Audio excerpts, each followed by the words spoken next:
Hello there. If you are a regular viewer or listener to Bass After Dark, you probably know that we usually start the show with a monologue from me.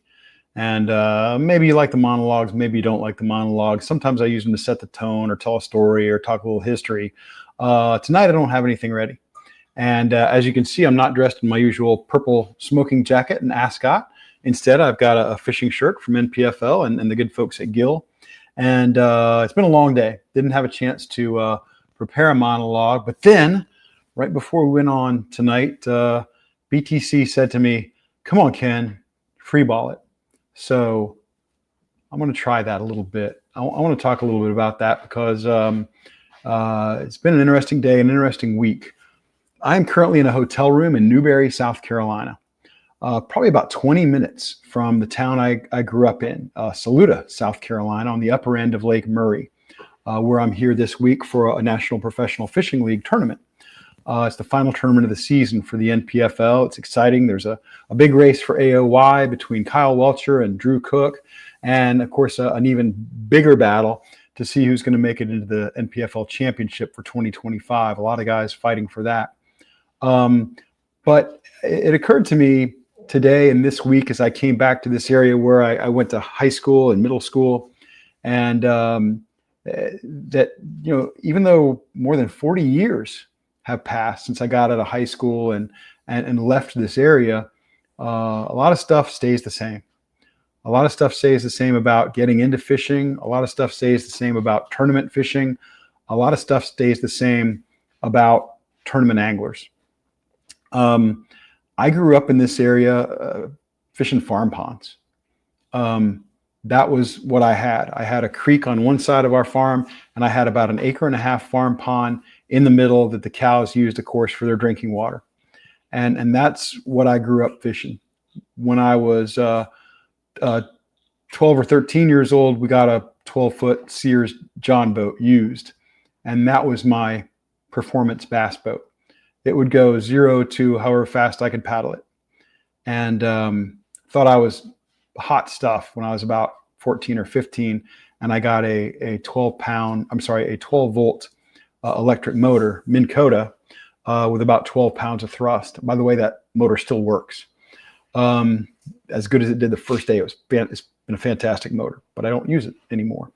Then a few years later, when I was in high school and working at a dairy, I bought my first bass boat, a used bass boat from a brand you probably never heard of called Mackie, Mackie. I think they were built in North Carolina. And I had that boat less than 2 months, I think, before I took it to Santee Cooper, which is just a couple of hours from here, and sank it on Santee. Recovered it, got it repaired, all that good stuff, but hit a tree and sank that thing. Formed a bass club when I was in high school at Saluda High School. There was some serious bass fishing talent in Saluda High School. A guy by the name of Davey Height was a couple of years behind me at Saluda High School. And didn't know Davey very well in high school, but I was in the same class as his wife, Natalie. And so I've known them for virtually all my life, basically. And had a lot of fun growing up in the middle of nowhere, South Carolina, where you fish farm ponds, and maybe when you're a little older and you can afford a decent boat, you get to go out to Lake Murray and check things out there. Started that first bass club. That's where I encountered cheaters and jackasses and people who can never be made satisfied, no matter how you might try as a tournament director or a guy trying to organize a club. And a lot of that stuff stays the same, whether you're 14 or 15 years old and in high school, or whether you're 62 years old and working in one of the major leagues of fishing. Some things never change. Some people can never be made satisfied. Some people will never play by the rules. Some people can never be trusted. And some people you'd rather not have to deal with. Luckily, this is another one of those things that never changes. Luckily, most of the people in the fishing world, whether they be casual anglers, weekend anglers, or whether they be top-notch professional anglers, are really good people. And they're in the sport because they love it. They have a passion for it. It drives them. It gets them up in the morning. It feeds their soul. And you have to learn to cherish those people and the time you get to spend with those people if you're going to get the most out of our sport. And I think that's true whether you're a casual weekend angler, just looking to go out and have fun with a fishing buddy, or whether you're fishing at the highest levels, or whether you're an industry guy and a media guy like me. I may not fish at the highest levels.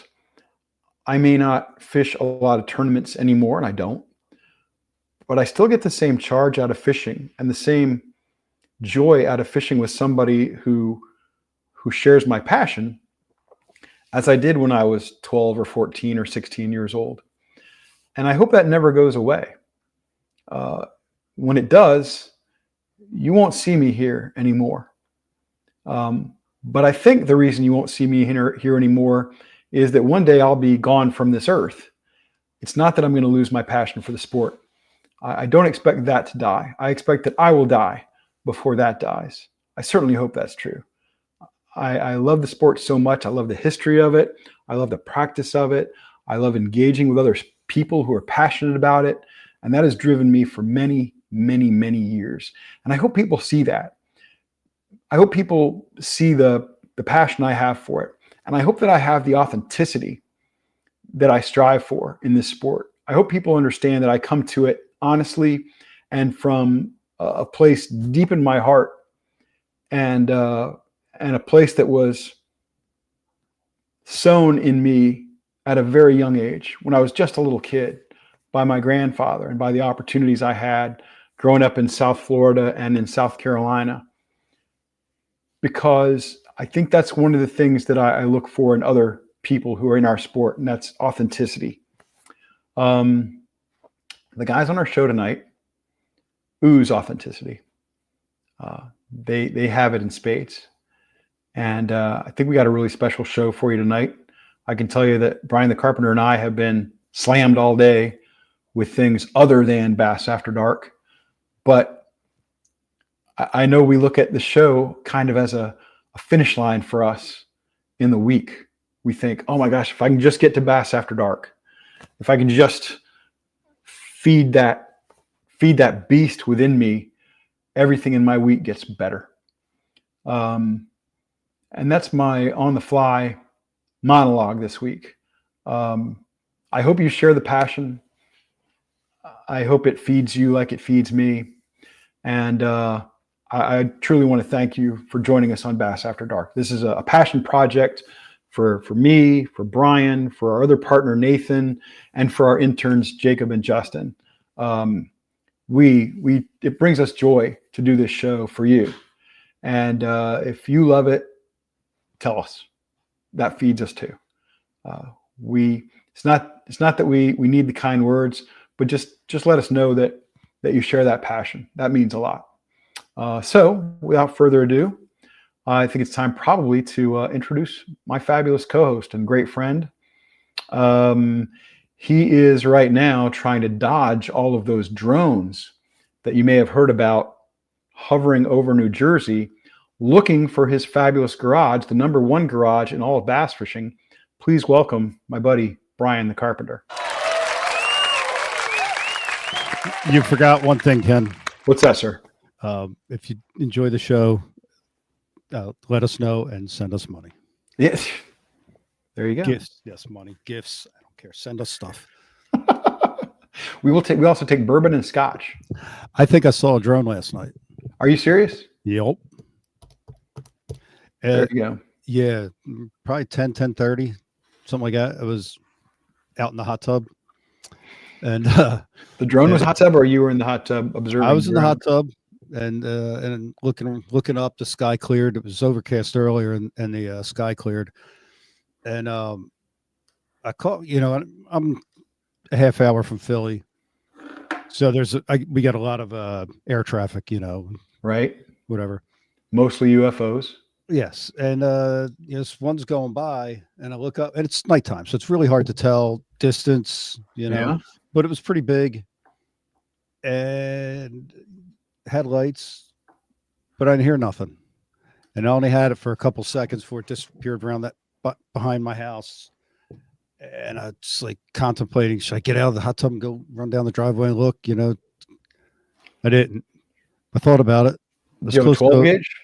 No, but it was really cold and I was wet and scantily clad.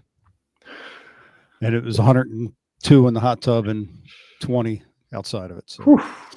or 30. That's unacceptable. You should move to America, where I live in Florida. That's nice, man. Hair's frozen. Rest of me's hot. Right now I'm jealous, but go ahead. Yeah. So here we are. Indeed, Did you go sir. outside Indeed. last night? Nathan, that's folks. That's Nathan Benson, who has amazing timing. Yeah, it was a good monologue, Ken. I don't know about that, but there you go. You told me to wing it, so that was it. Winging. You did. Yep. Yes, it's been a rough week, rough day, especially, but we're here. We made it, and enough about us. Indeed. Yes. So tonight, as always, we have bad news, I believe, and Indeed, yes, and the top 10 signs your favorite Bass Pro is not very good, followed by dark thoughts. Tonight's dark thoughts will be more action than words. I brought my my hammer, and I'm going to kill a piece of technology on the air tonight. Uh-oh. Dead. I hear you. I hear you. Beat the hell out of it. And yes. And the reason you didn't get a chance to work on things for the show, I blame all of it, 100% of it, on Paul Benson. Entirely. No, it is not Paul Benson's fault. No, Ken, it was Paul Benson. And part of my angst today is also Paul Benson. I'm going to take some of it. Well, all of yours.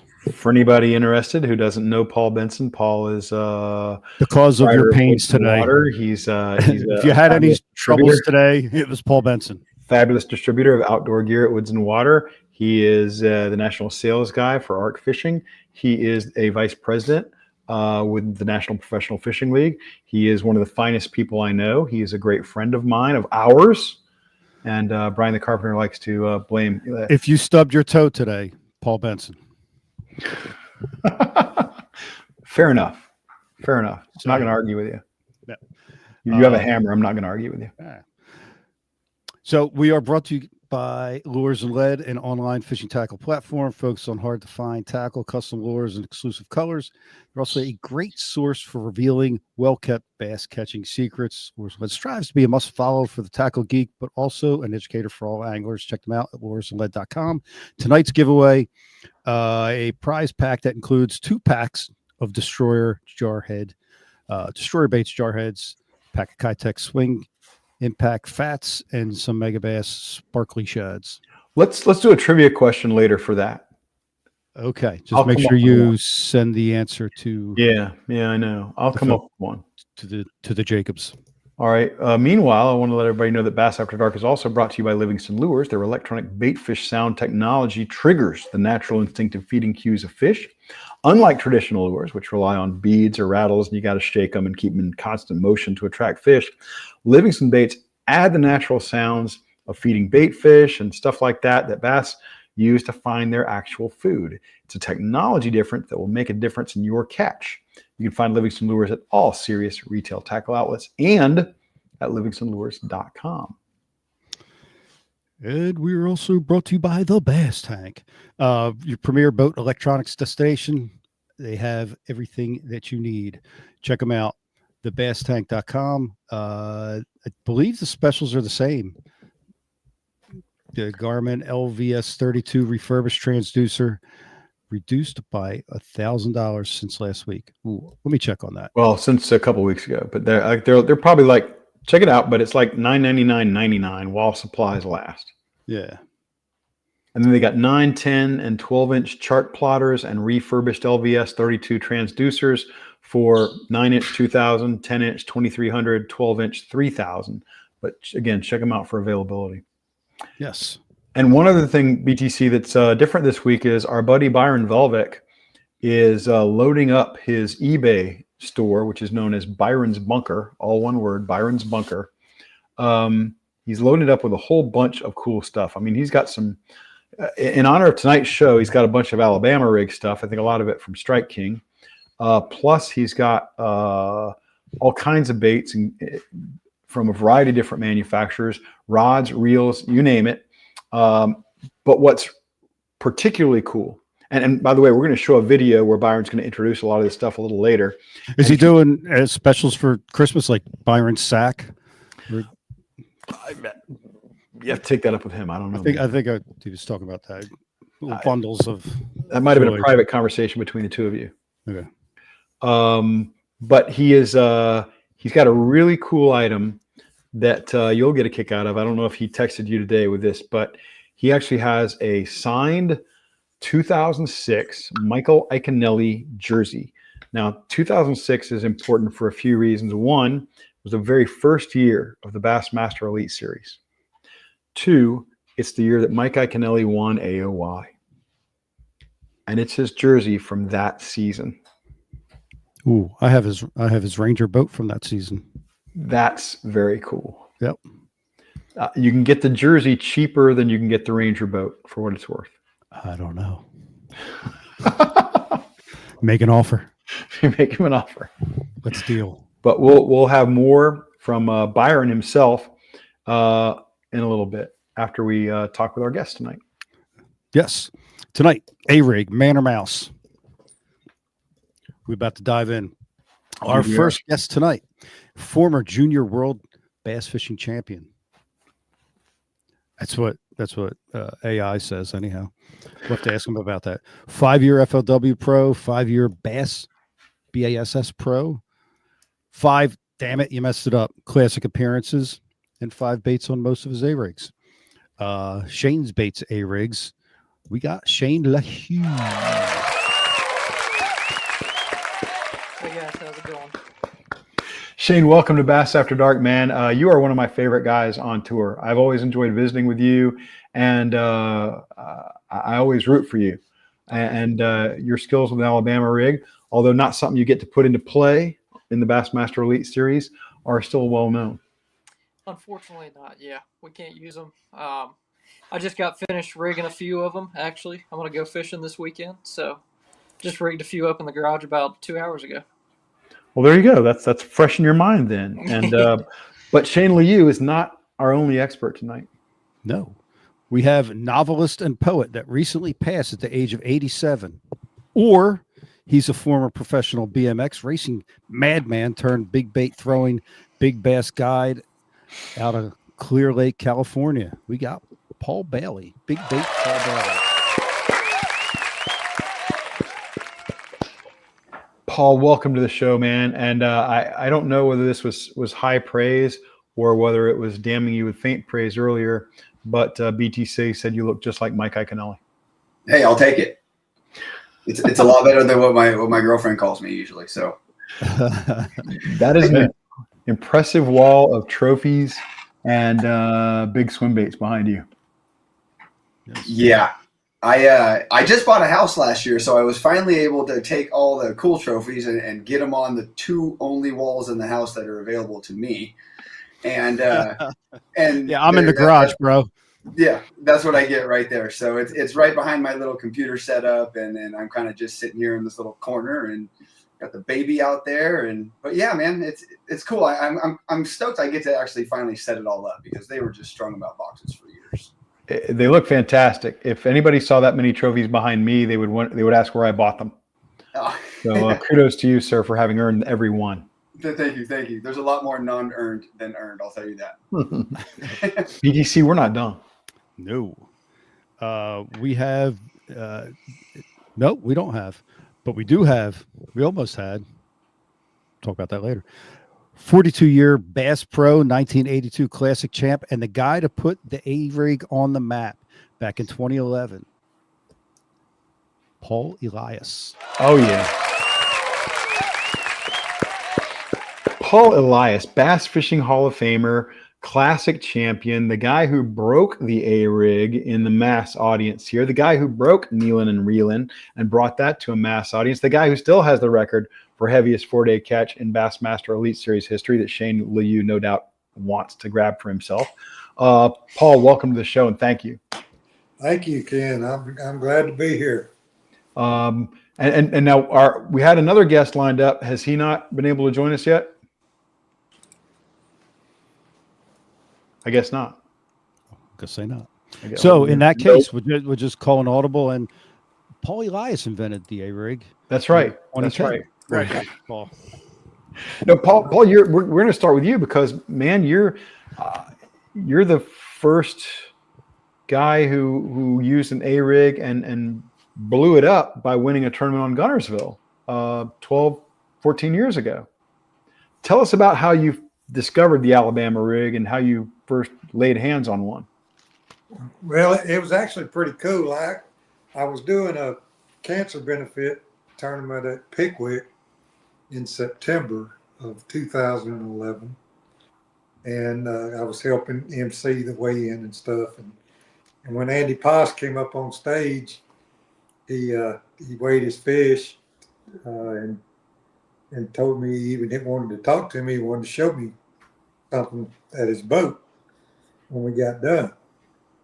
So you have that, a lot of people come up and show you baits and ideas. And so I said, yeah, I'll come over there, So after the weigh-in, I went walking over there and he held up an Alabama rig and it had 5 watermelon swimmy grubs on it, and I looked at it and I saw those big wires coming down and those grubs, and I thought, So I was nice. I said, yeah. I said, man, that's pretty cool. I said, you come up with that? And he got to talking. He said, we thought that thing was swim baits too.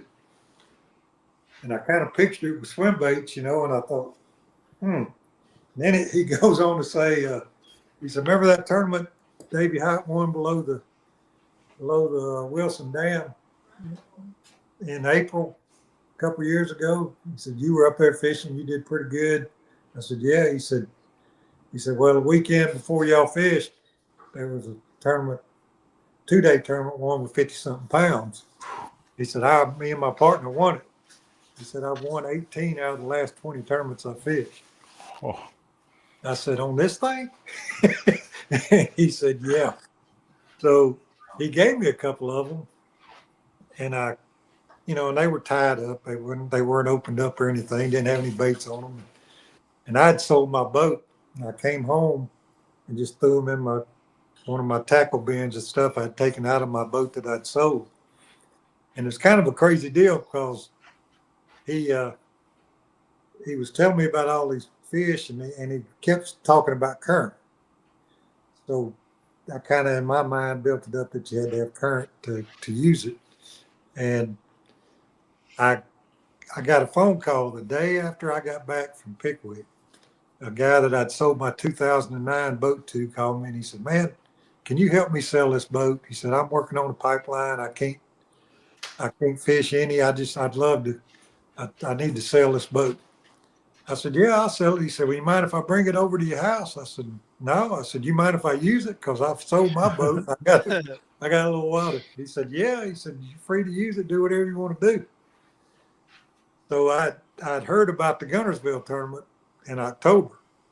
And I called Bill Taylor. I said, Bill, can I get in that tournament on Gunnersville? He said, yeah, we got room. Come on in. I said, okay. Well, I was putting my stuff in this guy's boat, and I came across those Alabama rigs. And I thought, I'll just rig one of these deals up. So I opened it all up, rigged it up with swim baits, and walked behind my house to a little old pond, and I just kind of pitched it out there and reeled it back in. And I thought, man, gum, that thing looks pretty good. Well, I closed it. I put it up, put it in the rod locker, and went to Gunnersville, and just was same old Gunnersville way of thinking. It was fall, and I went out there throwing a frog and buzz bait and just did everything for 6 hours, 6 o'clock in the morning till noon and didn't get a bite. And I left. I was actually up north above North Saudi, and I said, I'm gonna go on up the lake and narrow down some water. It's so stinking tough, and I'd heard the fishing was tough. So when I got out in the river to run up, I got a phone call and I was idling, and I idled all the way to the Comer Bridge, and I got off the phone and I looked at a bridge piling and there was current coming by it, and I thought about it. I said, heck, I'm gonna give that thing a try. Fired out there, first cast, 3-pounder. Go to the next piling, 4-pounder with about 10 with it. And I thought, oh my God. So I mean, it was just, and it was stupid. This is the first day of practice, and it was stupid just the rest of practice. That night, I came in, I called Andy Haas, and I said, Andy, you sure this thing's legal? He was like, he said, yeah, they've won all kind of tournaments on it. You know, FLW stuff. Like, he said, they just won the regional on it, on down below the dam there at Gunnersville. And I was like, okay. So I kept my mouth shut, you know, didn't say anything to anybody about it. And I was catching so many fish, I was just thinking, what can go wrong? You know, I mean, and the first morning of the tournament, I don't know how long I don't know if I'm messing up and taking up too much time, y'all tell me. No, you're good, man. We're gonna go. But I this is a 5-hour show, Paul. okay. So I get there the first morning and I put in at Seabow first morning of the tournament. I was going to go across to the state park. I backed my boat off the trailer, tied it up, went and parked my truck, came back. My motor wouldn't start. And I thought, good Lord, you know, it's a borrowed boat. And so I ended up, you know, there was a big line of people putting me in and everything, and I had to wait for a long time. And I finally got the boat loaded and started driving around to the state park. When I got there, the boats were taking off. And I thought, well, here we go. You still got that dark cloud following your butt around. Your Bob Cobb used to tell me all the time, a dark cloud stayed everywhere I went. So I thought, dadgummit. Well, I get down there and the Mercury guy's not at the yard. Slept in. Oh. So, long story short, I get on the water about 9:30 the first morning of the tournament. And we'd had a cold front. The wind was blowing like 25 out of the north. Ooh. And I'm thinking, man, I don't know what's going to happen. And I pull up to my first spot and I catch 20 pounds in about 15 minutes. And it was just constant all day long. Just whacked them. Of course, whacked them the whole week, but it was crazy. What was your total when you won that derby, that FLW tournament? I think it was around 104 pounds, somewhere in that neighborhood. 104. Shane, was that the first time you heard of the Alabama rig after Paul's big win at Gunnersville? Yeah, it was. I think that was most people's first time hearing about it. Yeah, it's amazing because Paul was mentioning that there were other derbies won on it, but that shows you the power of a big event and a guy who's already a big star like Paul Elias winning something like that. So when you first heard about it, of course, you're a very young man. You were, 13 years younger at that point. So what was your reaction when you first heard about these things? They were hard to find. Did you make your own? Did you find some? What'd you do? Yeah, it's I mean, it's kind of what Paul was touching on. Like, you got the buzz around after he won the tournament, obviously, and all of us were kind of the same way. We're like, number one, is this thing legal? Number two, how do you make one? And we played around with it. Obviously, we didn't have anything to pour lead with or anything like that. So my dad had the bright idea of crimps. Yeah. And he was like, why don't we just take a crimp and a crimper, just a hand crimper, and make our own? And I was like, yeah, well, nobody around us had them because that was kind of like an Alabama deal, middle part of the state. It hadn't drifted over into North Carolina by that time whatsoever. Hand crimps hadn't? Yeah, he took a piece of aluminum, and would crimp it around like 5 wires, just where the wires were straight. He went to, I don't remember what it was, Lowe's or something like that, bought some wire. Could have been off the internet, whatever it was. But he made us a couple, and we took it out the first tournament on Norman, blasted them. beat everybody by 5 or 6 pounds. Like Paul said, it was tough.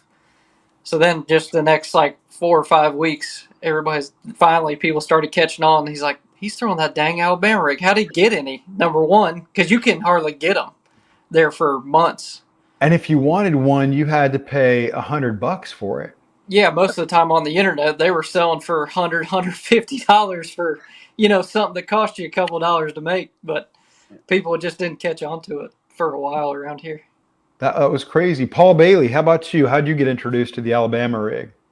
Yeah, Mr. Elias here. He kind of got me interested in it, and I remember watching the all the Elite Series events back then, and how reading all over the place about what the heck he just did, and it was one of those types of things where I didn't know what to think of it until I kind of got one in my hands, and then I think it took 2-3 years of me getting my butt kicked on it before I decided to actually pick it up, tie it on, and see what it was about. And once I did, I was kind of addicted. It's, winter's my favorite time of year. The cold water is my favorite time of year, and the whole how it attracts fish and how far you can pull fish from is just kind of what enlightened me. And it's kind of how I got to know about it. But definitely Mr. Elias was the one that got me thinking, like, man, I love throwing swim baits. If you could throw some bigger swim baits on these, it might get me. And then once I started making my own and doing my own thing, I was able to do that. And that I'm hooked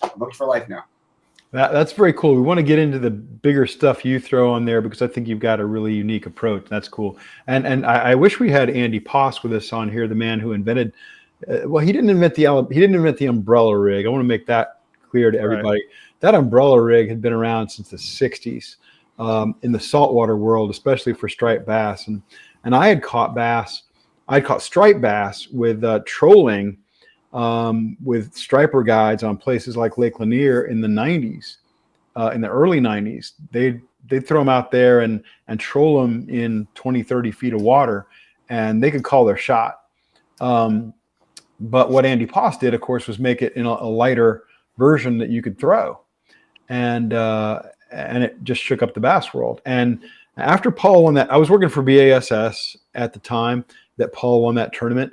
But by God, we can't ignore a story when a guy who we think of as one of our guys, Paul Elias at Bass, has won this big FLW tournament using a new rig. So I'm reaching out to Paul and trying to get information about it. I'm reaching out to Andy Poss, and I was the first guy to write the story for BASS, and that appeared in Bassmaster Magazine and some stuff online and stuff. They allowed you guys to print that it was in an FLW event? Oh yeah, yeah. No, I mean,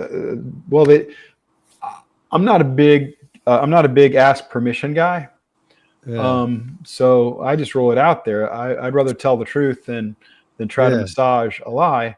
So yeah, I'm saying, hey, this man won an FLW tournament on Gunnersville, and it's the great Paul Elias, classic champ and all that. And I picked Paul's brain about the thing. And I also reached out to Andy Poss. And here's the part that I wished Andy was on here for.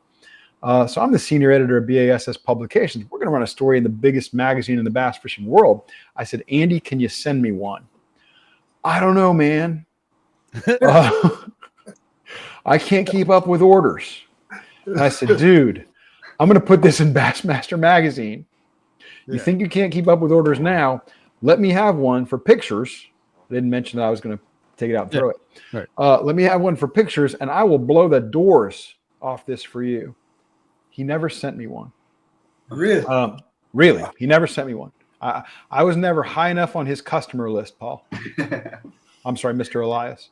Because I got to call you Mr. Elias and Mr. Bailey, or I'm going to get confused. I never got high enough on his pecking order or his totem pole to warrant an Alabama rig. To this day, I have not received one of the original Alabama rigs. So, and that's why you spell his name with one S. That's why I've never risen any higher than I have in the world of the bass fishing community, and why I'm usually here on Thursday nights wearing a smoking jacket and an ascot. But I thought, come on, Andy, see the light with me, brother. See the light with me. This is bigger than getting Joe Bob in Texas his Alabama rig. Let me have this for the magazine. Andy was a different kind of guy, man. He was. I mean, he was supposed to be on tonight. We talk about him like he's passed. Well, he may still be on tonight. but he's a patriot, and he was like dead set that thing's going to be built in the United States, and they didn't care what it cost. And I was I'd got word that Pratco was going to come with one right after. I mean, right after we, were taking orders. Mans was taking all these orders for it. Yeah, he ultimately licensed it to Man's Bait Company.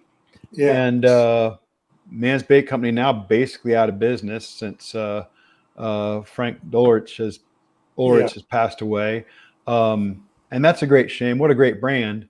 But now gone, unfortunately. And Man's was kind of not in its heyday even at that point, wouldn't you say, Paul Elias? No, it was a big shot in the arm to Man's. And it surprised me that Andy went with him. I mean, I asked him, I said, please just give Man's a shot, and talk to him. But I warned Andy. I said, Andy, I'm going to tell you, whatever you do, whether you go with Man's, whether you go with Strike King or whoever you go with, I'm telling you, better hurry up, because this industry they will steal that thing from you in a heartbeat. I just told him straight up. I said, it's one of the worst industries in the world when it comes to something like that.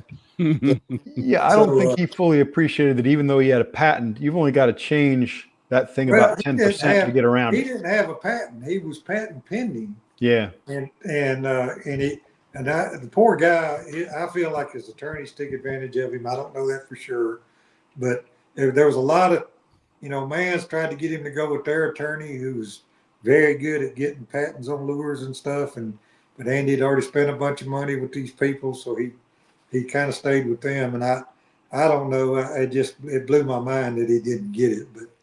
But the way that all that went down was pretty frustrating as far as it getting banned and the whole works. So I remember running into Andy at ICAST the next year, because you won that tournament in what, October, November, something like that? Yeah, October. Yeah, and so next July I run into Andy at ICAST, and he and I had stayed in touch because I had done the article for Bassmaster and so forth. And I said, how's it going, man? And he looked so dejected, Paul Elias. He said he felt like the industry had robbed him blind. Well, basically they did, but it was partly it was Man's fault. It was really a bad deal on Man's part, because they understood the industry and they knew what was going on.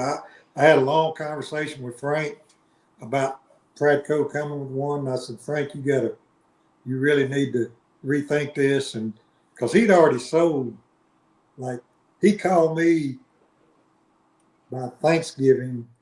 He had already sold more Alabama rigs in dollar value than Man's had done the previous year in all their baits.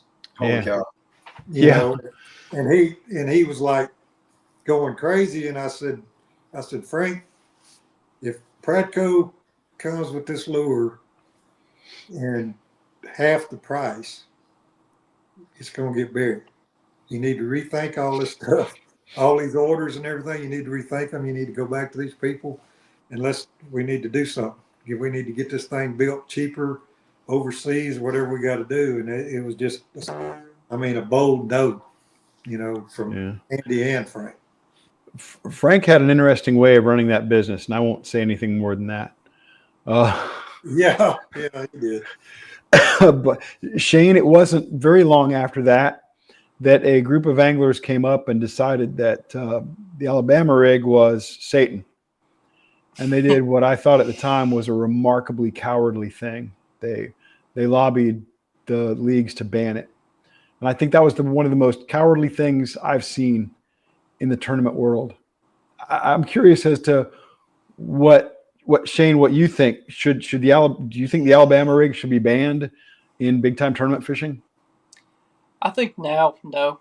I think we should give it a shot again, honestly, just because the fish see it so much now that it's another tool in the box. It's not the same as like when Paul first started using it. And I'm sure it was, I don't know this for sure, but I'm sure it was the same way as when a bass first saw spinnerbait, first saw buzzbait. You know, they're not conditioned to those things, so they're going to get after everyone they see. Now it's popularly used even by the guys that absolutely hate it. You know, there was a period where guys really, really hated it because they had to use it. There was nothing else really you could compete with. It's like Pretty the much, Senko. yeah, pretty much from the fall. Yeah, the Sineius, the old Roland Martin commercials. I mean, he's BTC throwing has a jihad against the Senko. No. So you guys know, it's like a holy war Yeah. against the Senko. But I mean, I think it's another tool in the box, and I mean, there's been talks and things like that, and nothing ever comes to fruition with it. And do I think it will ever be allowed back in big professional fishing tournaments? Probably not. Hold on. I hope it will be.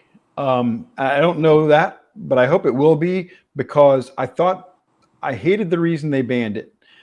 First of all, the guys who are leading the charge to ban it were sponsored by companies that didn't have one. And I think that was a big part of their problem. We don't have one, so let's get rid of this thing. And I thought that was cowardly and a BS way to do business out there. The second thing, I think they felt like it was a great equalizer.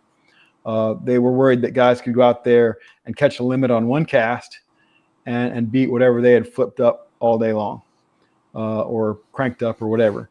And I think that they didn't understand that, just like you said, Shane, it's a tool. And there simply is no, and guys interrupt me if I'm wrong, there simply is no lure that a bass cannot resist. We haven't invented that yet. No. Although BTC is about to say the Senko. Go ahead. I mean, it's the Senko. Pretty much. He's More not, bass have choked on them things than.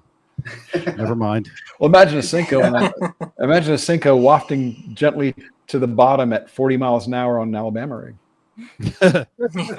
Yeah. I've seen some pretty weird things go on an Alabama rig. Oh, and that's, that's where we want to get into some stuff with you, Mr. Bailey, is because you have a reputation for being really creative in how you use this tool. Well, first of all, you just gave us a great teaser there. Some weird stuff on an Alabama rig. I've heard about guys using like buzz frogs on them. What have you seen? So I've tried to make basically it would be a double buzz bait, but it would have 5 baits behind it, and they were all buzz frogs. And I couldn't get the thing not to spin halfway either direction. And I goofed with it for a few days, and I said, yeah, that's just too much, because when it first came out, and and I was into really making them by myself, I was just trying to think outside the box. And I said, like this thing with swim baits, what else can you put on there and have 2 or 3 fish get at the same time? I love that. I love that kind of creativity that you bring to the table there. Well, let's talk about baits for a second, because Paul, early on, what kind of baits were you putting on that Alabama rig? What were you throwing when you won that Gunnersville tournament? Well, it was kind of funny, because I started off, I was putting like 5-inch. I had some man swim baits, and I had some Strike King swim baits, and I was putting basically 5-inch baits, and I was using 3/8-ounce heads. Well, That's a lot. Yeah, and as the week went on, like the first day of practice, that's what I was throwing. The second day of practice is when I realized, like, I was running bridges to start with, and I found that every bridge had fish on it. But when I was idling around, like idling under those bridges or idling to them, I was seeing all those shad just suspended, around 8 to 10 feet deep. I mean, they would black your depth finder out. There were so many. And so I just started fan casting that Alabama rig out there and counting it down and reeling it. And and started just whacking bigger fish. And I thought, man, gum. So I rigged up one. I rigged up one with 1/2 ounce heads, and the biggest Strike King swim bait they were making at the time, I think, was like a 7-inch. And I started catching some pretty good fish on it. Well, so in the tournament, I kept going back and forth to those two rigs, and it was crazy because by practice, at the end of practice, I realized I'm gonna run out of swim baits pretty quick. So I went over to Waterfront and I bought almost every Strike King swim bait they had, and I got a pretty good stockpile of them, but I kept going bigger, as big as I could get, but my weights went down. Once I started getting too big with those 1/2 ounce weights with those big swim baits, my weights went down during the tournament. Afterwards I looked at it and I thought, you know what, if I'd have stayed with those 5-inch swim baits, I believe I'd have probably caught over 30 pounds a day. But I was getting less and less bites. So messing around with it, sure, there's times when you want real big baits on it. And something I've learned through the years about that Alabama rig, it's ironic because Andy gave me one he made up that it was 3 blades on the 4 outside arms. And I looked at that thing and I thought, are you absolutely crazy? I looked at it in the water and everybody says chandelier. I mean, this thing looked like chandelier. And I said, there's no way a fish is gonna bite that thing. And I had it at the first time I got to throw an Alabama rig after Guntersville was Douglas, an open on Douglas. And I was in practicing and I remembered that thing and I got it out and I tied it on. In my very first cast, I caught a 3-pounder on it. And on Douglas is kind of clear, and I threw that thing out there and I started reeling it and I thought, man, nothing to bite this thing. And that 3-pounder almost took it out of my hand. So I promise you, and that's where I knew the Alabama rig was probably going, FLW was going to end up banning it sooner or later because I knew somebody was going to tie 2 of them together and throw 10 baits. And that's exactly what happened at Chickamauga, what made them ban it. But I don't think you can go too big. I think you could have 20 baits and 20 blades and they'd still eat it up. Yeah. I think Andy Poss deserves all the credit for creating the castable umbrella rig, which we call the Alabama rig. But believe it or not, for anybody who has all the old issues of Bassmaster magazine going back to 1968, if you're looking around 1969 or so, there is a cartoon by former BASS tournament director, the late Harold Sharp, and Paul knew him well. Harold Sharp did a cartoon of this guy holding a rod, and hanging off the rod is like a spreader bar, and off that spreader bar are like 15 different baits, a crankbait, a spinnerbait, a plastic worm, everything. And I think Harold Sharp captured the Alabama rig in a cartoon in like 1969. He predicted it. He predicted it. The great Harold Sharp, he was a great man. I really admired Harold. He was maybe the all-time great tournament director. And remember the Illuminati? I don't know the Illuminati. Maybe. Oh, okay. Maybe. Who knows? We'll talk about that later. Oh, quick question back to Paul. Paul, this is the first time you'd ever thrown an Alabama rig. When Andy Poss gives you this thing, you're at Guntersville, you're throwing it at the bridge pilings, you're whacking them. How much massage therapy and traction did you need after throwing that thing for four days plus practice and never having thrown it before? That had to be painful. Oh, it'll wear you out. But what really is painful about the Alabama rig is when you're throwing it and they're not biting. That will, like the first day of that Douglas tournament, I threw it all day long and I got 3 bites, or caught 3 of the fish that bit it anyway, and that hit it. And that was the tiredest I've ever been. Even the the 6 or 7 days or whatever it was I threw it in that FLW tournament, I wasn't as tired as my battery's fixing to go dead. I wasn't as tired as I was after one day. After one day of throwing it, with still got me. We got Yeah. you. I wasn't near as tired after at FLW tournament as I was. No, you going catch all day 104. long without catching anything. Hard to get tired catching 104 pounds. I would Yeah. have a lot of stamina then too. Paul Bailey, what's your biggest on an Alabama rig, Mr. Bailey?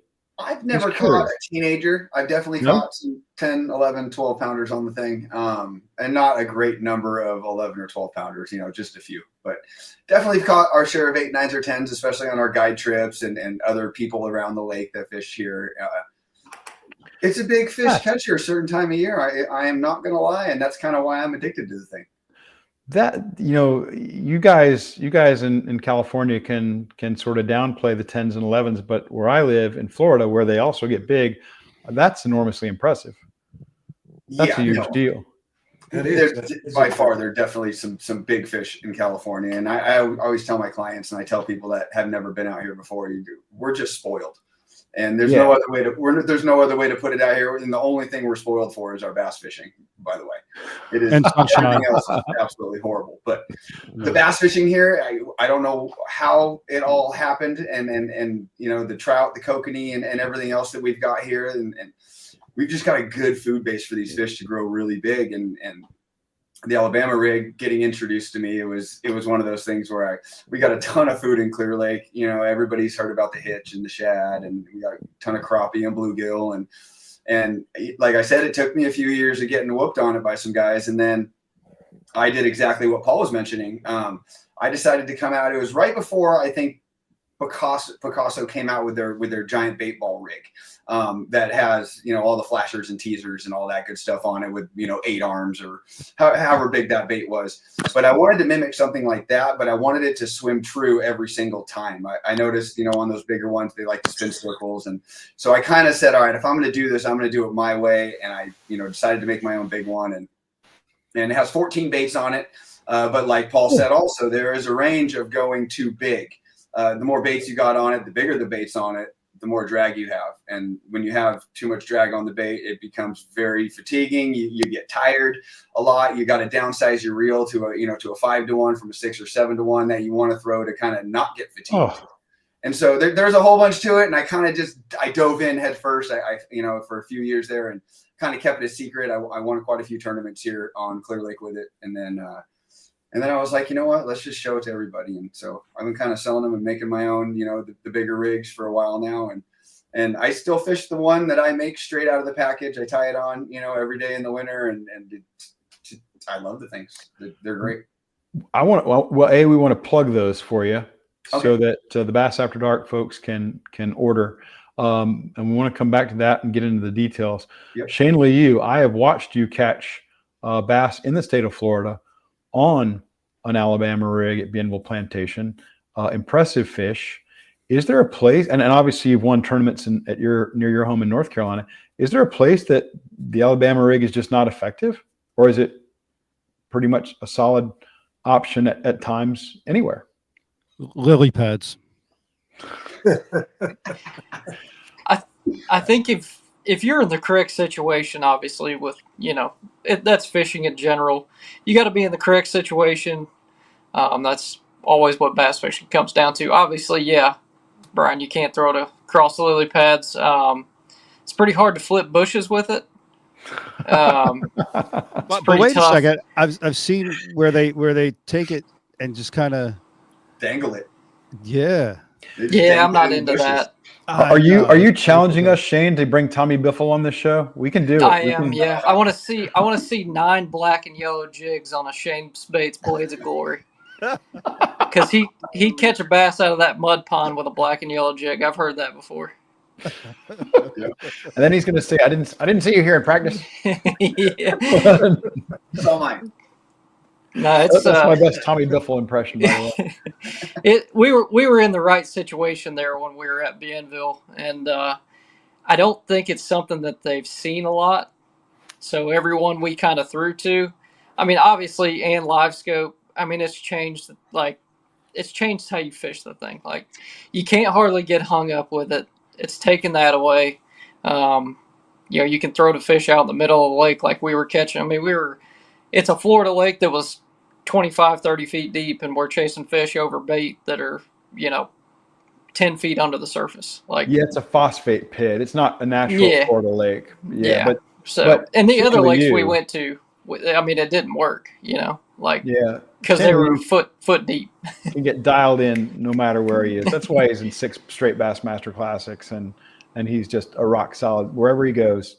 This man catches him. All right, Shane, I want you to kick us off here on.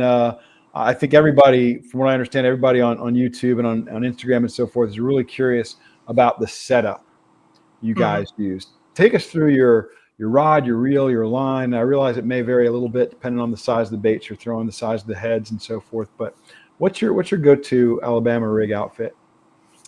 Generally, I keep it pretty light. With our rigs, there's no weight in the heads. It's all aluminum. It's pretty lightweight to begin with. But I go pretty light.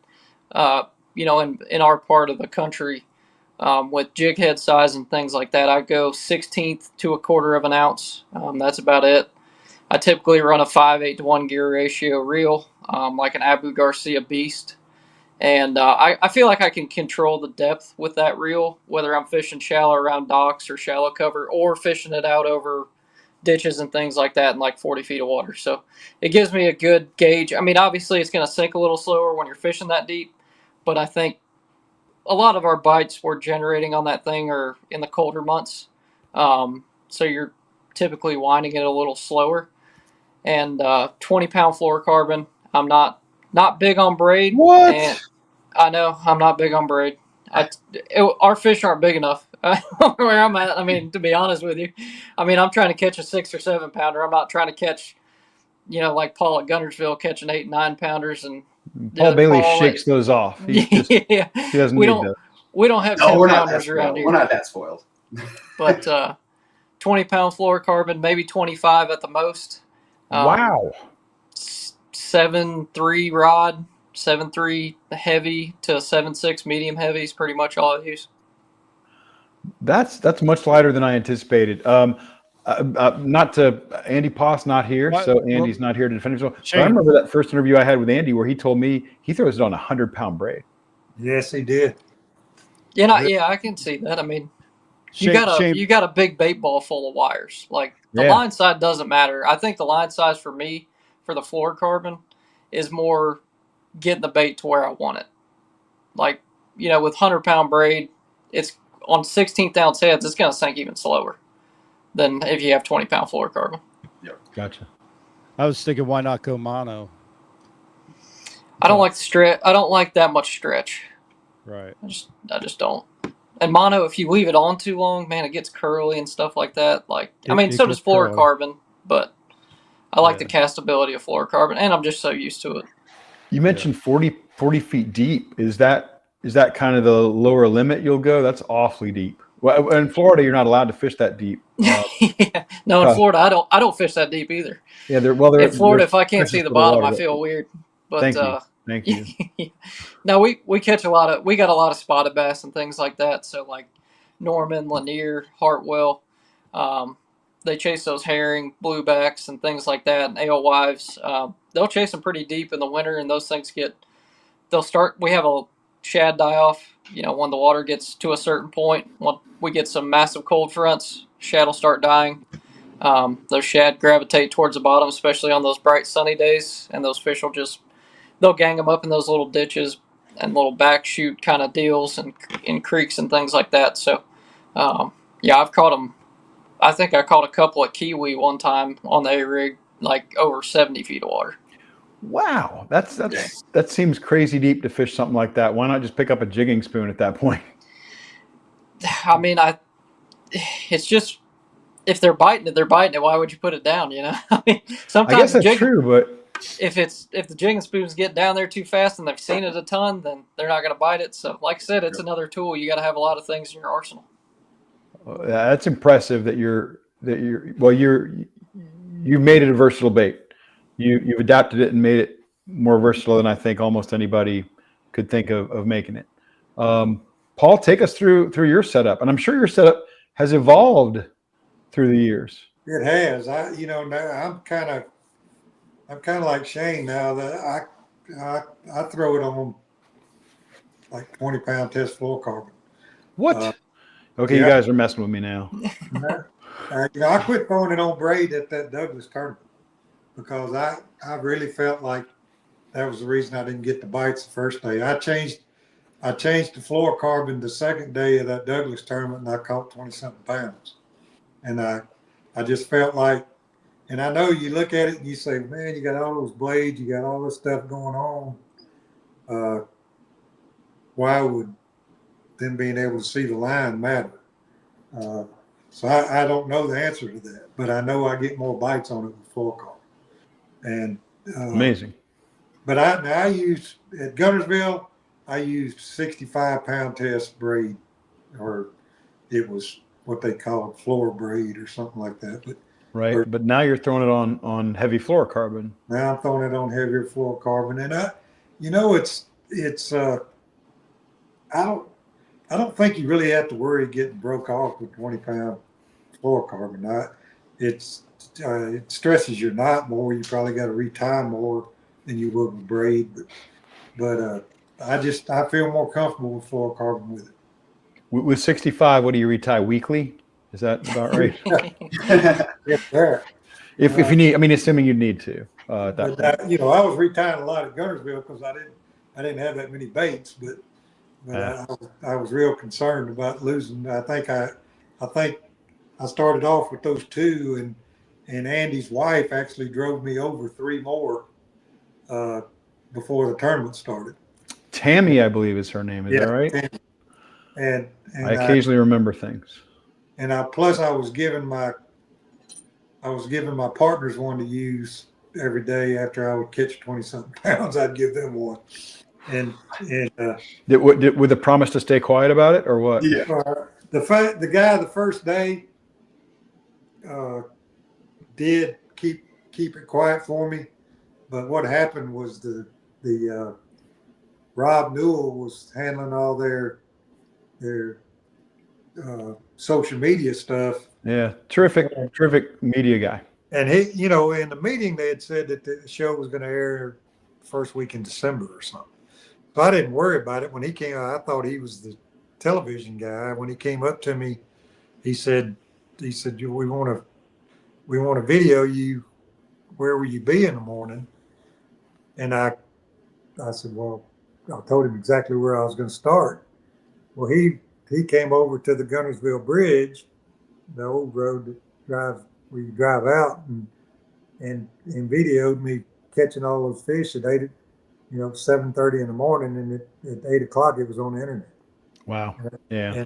So I hid that thing for 2 days, and when I came into the weigh-in the second day, I think I had right at 30 pounds the second day, and I'm walking up there, and I barely carry the fish, and I'm walking down the dock, and all I'm hearing is Alabama rig, and I'm like, what in the heck happened?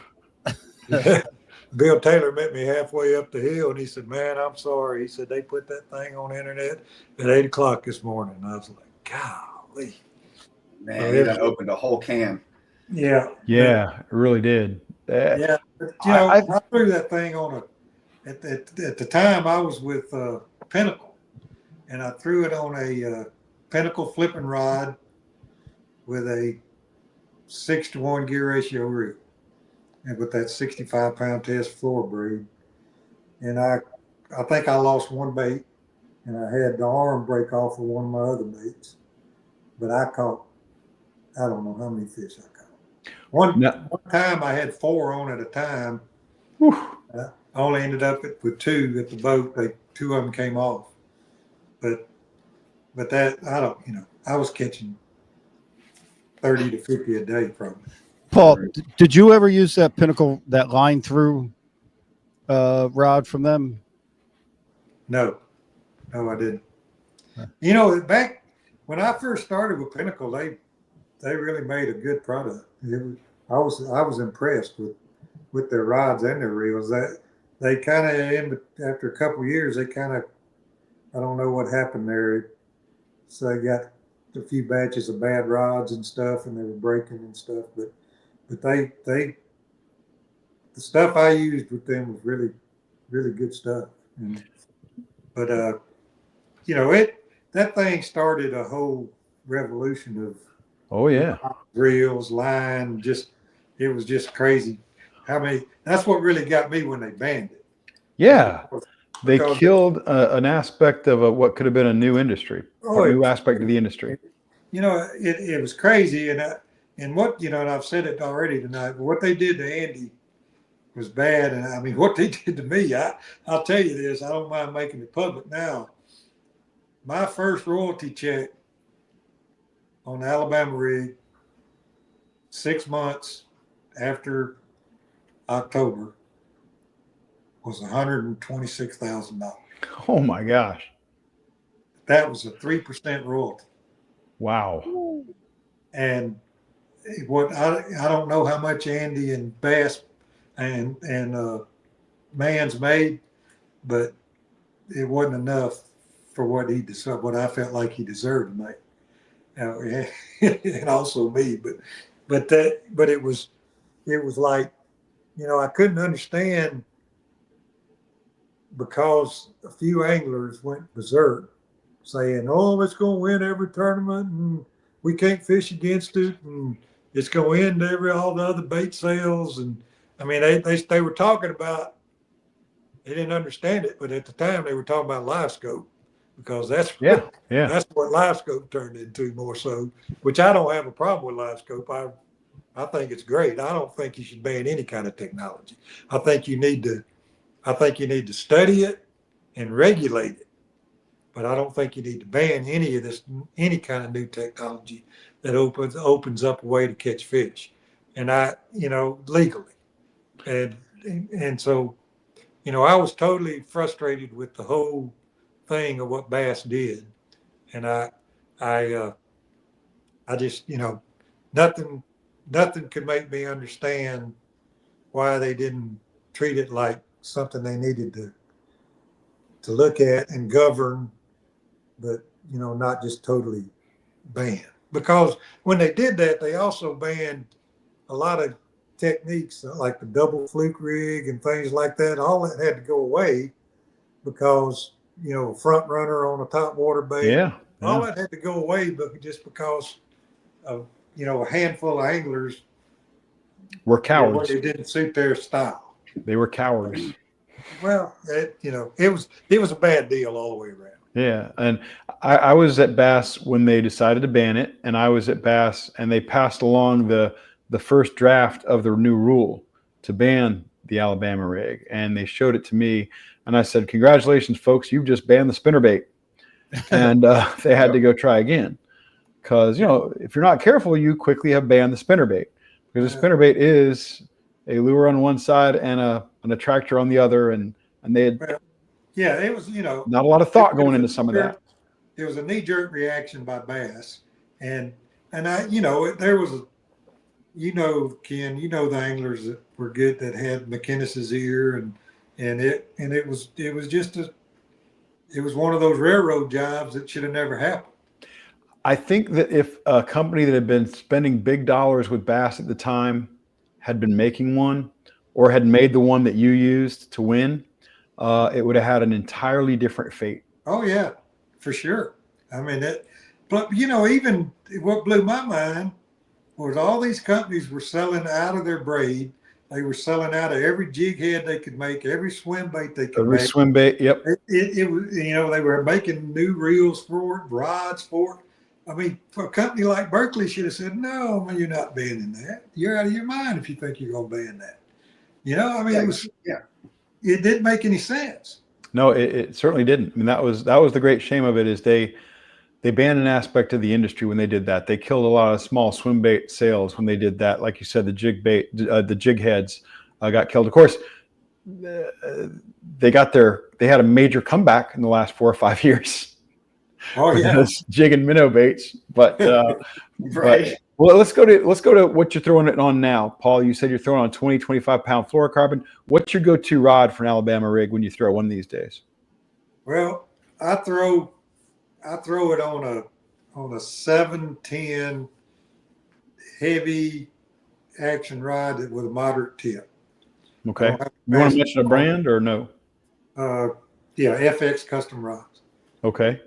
And it's really their heavy crankbait rod. Okay. So it's got a parabolic bend, maybe? It does, and I like that. You know, I went to a glass rod on it right after the gun, like 6 months after the Gunnersville event. We built a glass rod for it with Seeker rods, and that was an amazing rod for an Alabama rig. And that's when I realized that parabolic kind of glass bend gave you hooked more fish. I felt like you didn't get the short strikes on it, and the fish would load up on it. And I've stuck with a moderate tip. But I mean, you still need a lot of, that rod is designed to throw, 30 foot, 25 and 30 foot diving crankbaits, big crankbaits. So it's got a lot of backbone down the rod. And how about a reel for you? What's your go-to reel for the Alabama rig? Well, I still stay in the 6-to-1 gear ratio reel. I don't really have a reel sponsor right now. I had my own reel, and it kind of went south with the company. So I haven't really experimented with anybody else's reels, but I was throwing, like I said at the time, a Pinnacle reel, and then I went to lose. But I stayed pretty much in that 6-to-1, 6.4-to-1, or whatever in that neighborhood. Gotcha. All right, Mr. Bailey, you're the guy who I think has the really interesting range of equipment that you're going to go to on this, because you have such a wide range of the baits you throw on it. What's your rig? Well, yeah, first of all, let's talk rod, reel, line, and then we want all these guys to get into baits. So we've lost Shane Lehew somehow. Hopefully Shane will be back. Paul Bailey, what you got? Tell us about your rig.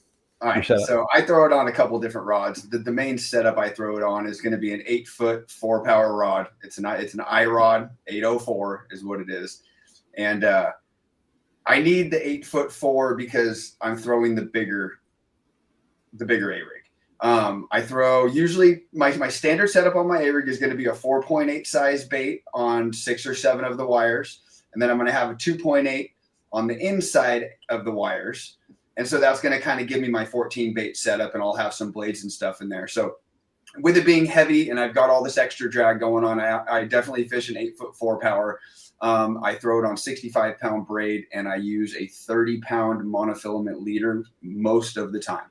Yeah, and that's just my setup. The reason I throw it on 65-pound braid is I live at Clear Lake. I know Paul's been here a few times, and the water's not that clear.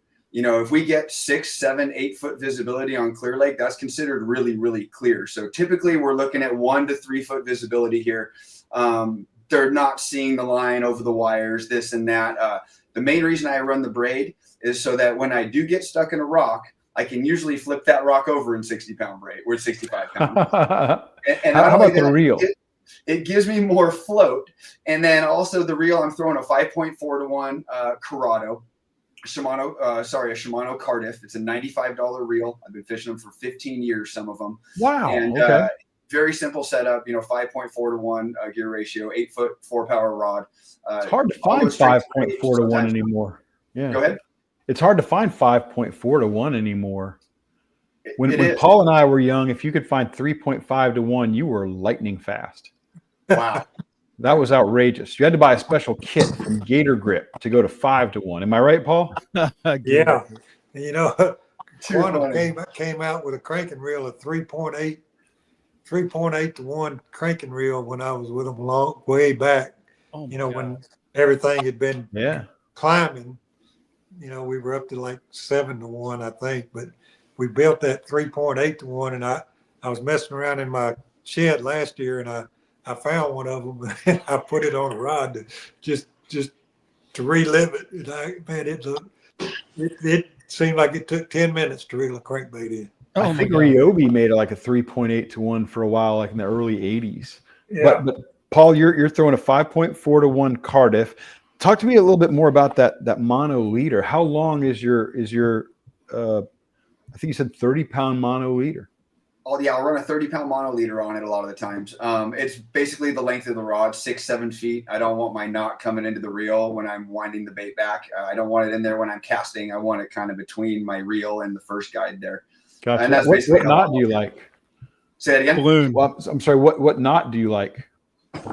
I tie an FG knot for my connection now. It comes through the guides really nice, even 65 to 30.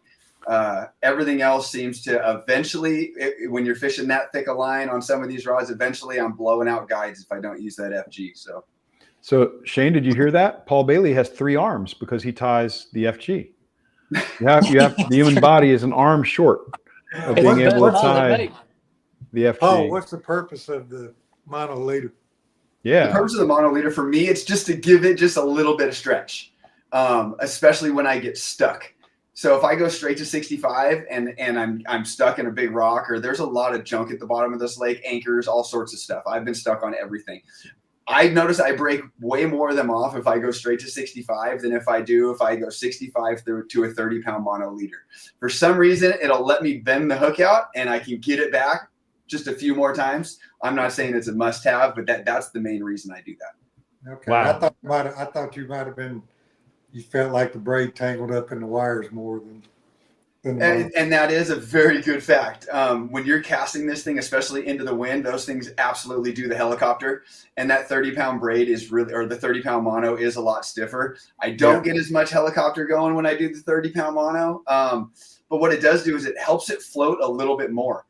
Instead of going straight to 65, where your 65 is tied directly to where your weight source is, I notice with the mono, I can run a little bit lighter weights and get it down a little bit deeper than I can if I'm running it straight to braid. And I don't know what it is about the up factor now that we have LiveScope, but there is an up factor to the braid and it wants to come up a lot more. And so that little bit of mono in there helps it kind of lay down and track for me. Yeah. You guys are fine-tuned on this stuff. That's really impressive. Shane, I'm curious because I know personally you're very adept at the forward-facing stuff. Has the forward-facing stuff made the Alabama rig an even more effective tool? Oh God. Yeah, I mean it has for sure. Just because, like I said, you're not getting hung up as much. You're keeping the bait where you need to keep the bait. You're keeping the bait over the structure. Whether you're fishing, we fish a lot of brush piles around here, things like that, and it's just you don't have to count it down anymore like you used to. I used to pull up the brush piles and have to count it down, see when I need to engage the reel, because you're trying to keep that thing over the cover because the fish are feeding up on it. And it's made a huge difference. You catch those floaters out there that we never used to catch. And I'm back and forth on the forward facing sonar deal. I get it. And sometimes I stare at it too long, and it's like Paul said earlier, it's frustrating the amount of fish you don't catch on it. Even with, like we have the 9-arm rig where you're running 9 baits. We're allowed to run 9 hooks here. And it's amazing the amount of spotted bass where you're like in a perfect scenario. You bomb that thing out there. There's 15 on a brush pile. They're all 3-pounders and they just get behind it. So sometimes you get hung up with it too. And that's how I think it's also made you kind of adapt and run new stuff or run a lot of different places. When you get hung up looking at that thing and you keep throwing at those fish and they're never going to bite. Like they're not in a feeding mood. So it's definitely changed how you fish the rig. For me, it's different. It's changed where you can throw it. And it's made it a lot more efficient, obviously, just because, like I said, when you're fishing cover and things like that, you're not staying hung up. There's been a couple of techniques that I thought forward facing would really blow up. And one of them I thought would be the Alabama rig. And another I thought it would really blow up would be the float and fly technique, which I realize is not nationwide used really, but I really thought those 2 techniques would blow up as a result of forward facing. Am I off there? Or is that is there still a lot of potential for that, or is it already happening and I just It don't know hasn't about got that tough yet. Yeah, we can throw a 3/8 ounce jig head and wiggle it in front of them and catch them. Yeah, we don't need a float and fly. We can go a lot quicker than you need to go with a float and fly. it? I hear you. mean, That float file will suspend right there. It just sits there, waits for them. Maybe you're onto something. You could be onto something, Ken. I might employ that technique all year next year. It would be the first time I was onto something, Shane. So don't destroy your career by listening to me. I mean, if that's what we got to do, I might stay home and do chores. Hey, float and fly is a blast. When you hook a big smallmouth on a float and fly outfit with 6 or 4 pound leader, that's a legit 5-minute fight. Oh And- yeah, You're from Florida. What are you talking about? Paul Bailey knows. Paul, I tell him. know. I do out here. I'm not a big float and fly guy by any means. You do not know Paul Bailey for float and flies, but the West Coast, all of these spotted bass lakes that we have in Northern California, it is an absolutely one that every one of those guys has on their deck in the wintertime. There you go. And it's a blast because it is a legit 5-minute fight. Yeah. You're using a really whippy long spinning rod and super light line and a bobber and it takes you back to the days when watching a bobber was how you fished as a kid. And I watched him do it across from me in tournaments, and I just yell, "Bobber down, bobber down, bobber down." That's what I yell at him all day. And he gives them a heart attack. It's an unfair tournament tactic. It's just really not right. But they haven't banned Paul Bailey yet, but that's coming. That's it. All right, weird question for you guys. Let me go back to a normal question. What is the ideal temperature range, do you think, for the Alabama rig? Is there a time of year when you definitely don't think of it as a viable application? I think personally that every lake is going to be different. I don't think there's a general rule that really applies there. I know on my lake here, I can catch them year round on the thing if I keep it on my deck. But I know other lakes here in Northern California that you can definitely blank on it throughout the summertime, and it kind of needs to be a cold water deal. But on my lake at Clear Lake, you can throw the thing 365 days a year and have a chance of catching a big one on it. I was thinking that maybe forward facing has made it a year round technique. Paul Elias, what do you think? Is there a time you would just not consider an Alabama rig? Well, I believe it's better in cooler or colder water, but I've come, since forward facing sonar's been around, I thought the Alabama rig, the main deal about the Alabama rig was when the water cooled off starting in the fall, when the fish really used to really get hard to catch. I thought it was because they were suspended. Right. And the Alabama rig opened all that up. And now that we have forward facing sonar, you realize that fish stay suspended year round. Yeah. So it, I think if you threw it enough, you could probably catch them year round, but I think it is more effective in cooler water. Mr. Lehew, where are you on that? Is there a time when you just don't think about it? Yeah, I agree with both sides. It's situational to different lakes, and I agree with Paul. It's definitely a better technique from the fall to pre-spawn. That's when just to blatantly put it, that's when we see our sales spike, like from November to April, pretty much is when most people are throwing them. So you're talking from, would it be fair to say maybe 65 down to back up to around 55 or so in the you can catch them. Yeah, you can catch them good in 55-degree water. That's water temp now, and they're eating it good here. And I think it has a lot to do with bait. Obviously, bait moves a lot faster in the summer, just like the bass do typically. Right. You get a lot of bait chasers that are moving super, super fast in the summer, and they're a little more lethargic in the fall, winter months because the bait's getting more lethargic. So if I had to pick one time where you absolutely probably just don't throw it, I'm a big sight fisherman, so I would say definitely, once they're on the bed and past that point, that post-spawn deal when they're, again, super tough to catch, I don't catch many on it. I've caught them really good in the summertime, a few times like out deep, like I was talking, like on ledges or something like that. Yeah, when they get out schooled out deep. Yeah, if they're schooled up out deep, it's something else to throw besides a crankbait, a worm, a football jig, something along those lines. Right. I'm just a morbid curiosity. What's the most fish you guys have ever caught on one cast with one of these things?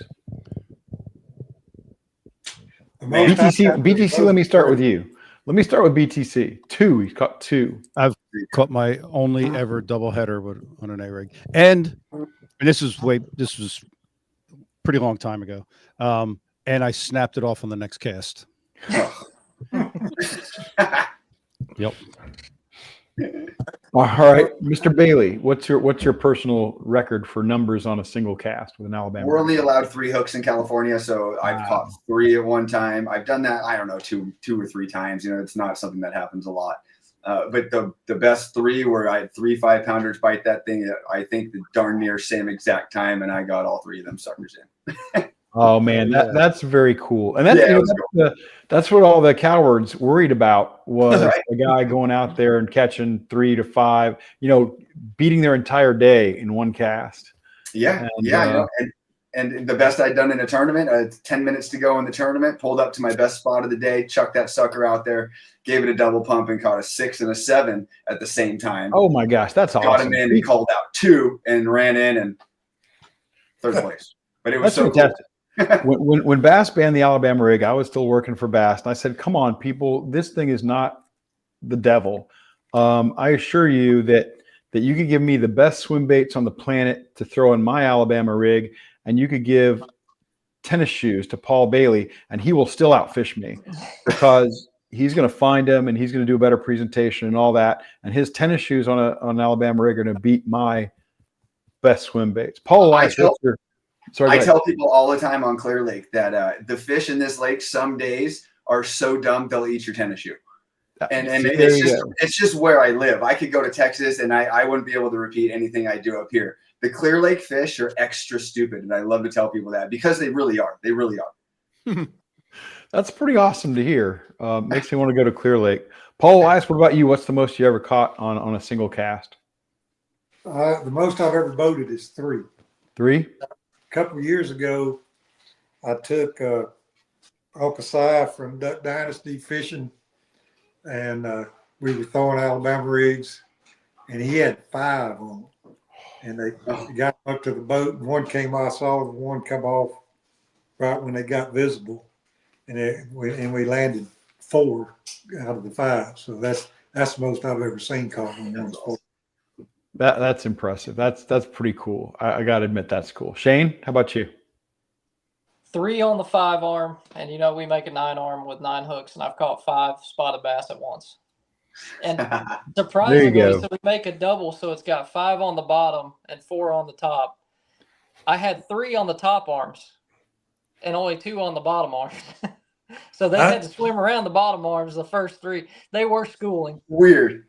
Yeah. I'm telling you can't put too many arms on one of those baits. I'm telling you, it's amazing. I agree with you. We had a deal like 3 weeks ago at Guntersville. We took some Major League Baseball players fishing, and they had the baseball player and a sponsor in the boat with us. And this young guy was in the boat with me, and I had Ned Yost as my guy in the boat, my Major League guy, and this young guy had a Alabama rig or whatever he called it out, but it had 9 arms on it. Maybe y'all made it, I don't know, but it had 9 blades, and I'm throwing a regular Alabama rig with a 5-arm deal with 5 blades. And I would pull up on a bridge piling on the Guntersville Bridge and see fish on the piling, and I'd say, okay, there they are, 12, 15 feet deep. And I could throw my bait through there, and they would act like it never came by. And he would throw that 9-arm one out there and catch every one of them. Oh my gosh. It was the craziest thing I've ever seen. Wow. It's just, I think you could put 5 blades on the arms and put as many arms as you wanted to, and they'd still bite it. Paul, it sounds like you're familiar with that issue. Yeah, that was kind of how my whole, the Bailey rig came about was these fish got really trained to 5 and 6 YRA rigs with 5 and 6 baits, especially at Clear Lake. We get a lot of tournaments. And so I said, I need to make one with 14. And then I'll go out and fish the same zones right behind guys and see what happens. And my team partner would literally throw a 5-wire one next to me and never catch one all day. And I'd catch 40 or 50 of them on the big rig. And it's just because they get conditioned to it. Now they're getting conditioned to the big rig. I mean, you really can't go much bigger. So we're kind of stuck with what are we going to do next now? I mean, just like Paul said, we can tie them together. But at that point, I mean, what are you doing? You know, you're just hucking lead out there. Well, I think you got a cool answer there with the 14. And obviously we want to give you guys an opportunity to plug your favorites and the ones you guys make. I want to follow up with Paul Bailey there. Yeah. You rolled up to your best spot on the lake, bombed it out there, and you said you double pumped. Yep. Let's talk about that double pump. You want to talk about the double pump, Brian? I want to know about that double pump. All right. No, so I've actually put it in some videos and stuff. There's other guys that do it. I'm not saying I invented this by any means, but I have a cadence when I throw an Alabama rig, and it's throw the Alabama rig out, let it hit the bottom, 10 turns of the handle in my head. And then on the down turn of the reel on that 5.4 to 1, I go 1, 2, and I do it that fast. I do a 1, pause, 2, pause, and that's going to flare that ball. And when I do that, if somebody's following directly behind my rig and you flare it, it actually drops it back in front of them because you're not pulling it you're not pulling it away from them at that point. And it's just a reaction thing. When you drop that thing back and it's right in front of one's nose, they're going to go ahead and suck that thing in. I get 80% of my bites after doing that on this lake. That's what I do. I call it the double pump, and then you know, if they don't bite it on the double pump, I'll go right back into a 10 count with the reel and then double pump again. And I do that all the way back for 10 years. I count to my head 1 through 10, 9 million times a day. Two pump chump was already taken, so you want double pump. That's it. So you're usually keeping your rig down within a few feet of the bottom for the most part? Yes. Here, these fish are bottom feeders. We don't get these fish to suspend hardly at all. They'll do it a little bit in January, but I am ticking bottom I'd say 95% of my days with an A-rig. I'm ticking that thing nice and slow. I could just barely see it on the scope. It goes into that dead zone where you lose it, but you'll find the top of it, lose it, find the top of it, but you're not hitting the bottom. That's the zone I really flirt with on Clear Lake, and they just don't suspend here. Now, Shane, at the risk of misquoting you, sir, which I would never intentionally do, I think you mentioned earlier about a lot of the fish you're catching, or most of the fish you're catching, are looking up.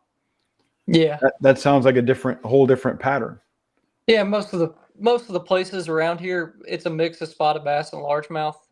They're very cover oriented or bait oriented. I mean, that's pretty much the only two things you're doing with it. We have a lot of docks and things like that. You know, those good windy days where we're winding it down the sides of docks and things like that. You know, when it first came out, it was amazing when we took that 5-arm, and like I said, we have a big winter trail deal that goes on here. The temperatures here allow us to fish Norman with the hot holes. You know, the lake stays relatively warm. Now it'll be cold in the winter. You know, we get some 20, 30 degree days where 30 something is, you know, the high. It's very rare, but it happens. And so most of them are feeding up. Most of them are coming out of some kind of structure. They could be a patch of tires. They could be docks. They could be rock piles, brush piles, things like that. Do you have a steady cadence working your bait, or do you ever? Yeah, most of the times. I mean, I'll pump it sometimes, like, you know, and it's all with the reel. That's why I like using that 5/8 to 1. I use the Revo Beast, so it picks up a little more line. It's a really big reel. And like I said, I just feel like with that reel, and that's something I've used here in the last 5 years. I wish I would have used it a long time ago, but because I used to just throw it on a 6/4 to 1, just whatever low profile reel I could find. It almost picks up too much line, huh? When you're using a 6.4, you're picking up too much line when you're doing that pump, and it's not letting it kind of do its thing. Yeah, it is. I agree. But yes, most of our fish are feeding up though. And are you looking at most of your fish on your electronics before you even make your cast? Yeah, now I am. Or I'm looking at the structure. Sometimes our spots, we our spots are wild. It'll get super cold, and they'll suck to the bottom, but they're still feeding up. Like even when you're say doing the Demiki deal or the minnow deal, they're still wanting to come up. It's super clear water. They can see it from a long, long way off. That's another thing LiveScope's made me realize is how far a bass can actually track a bait.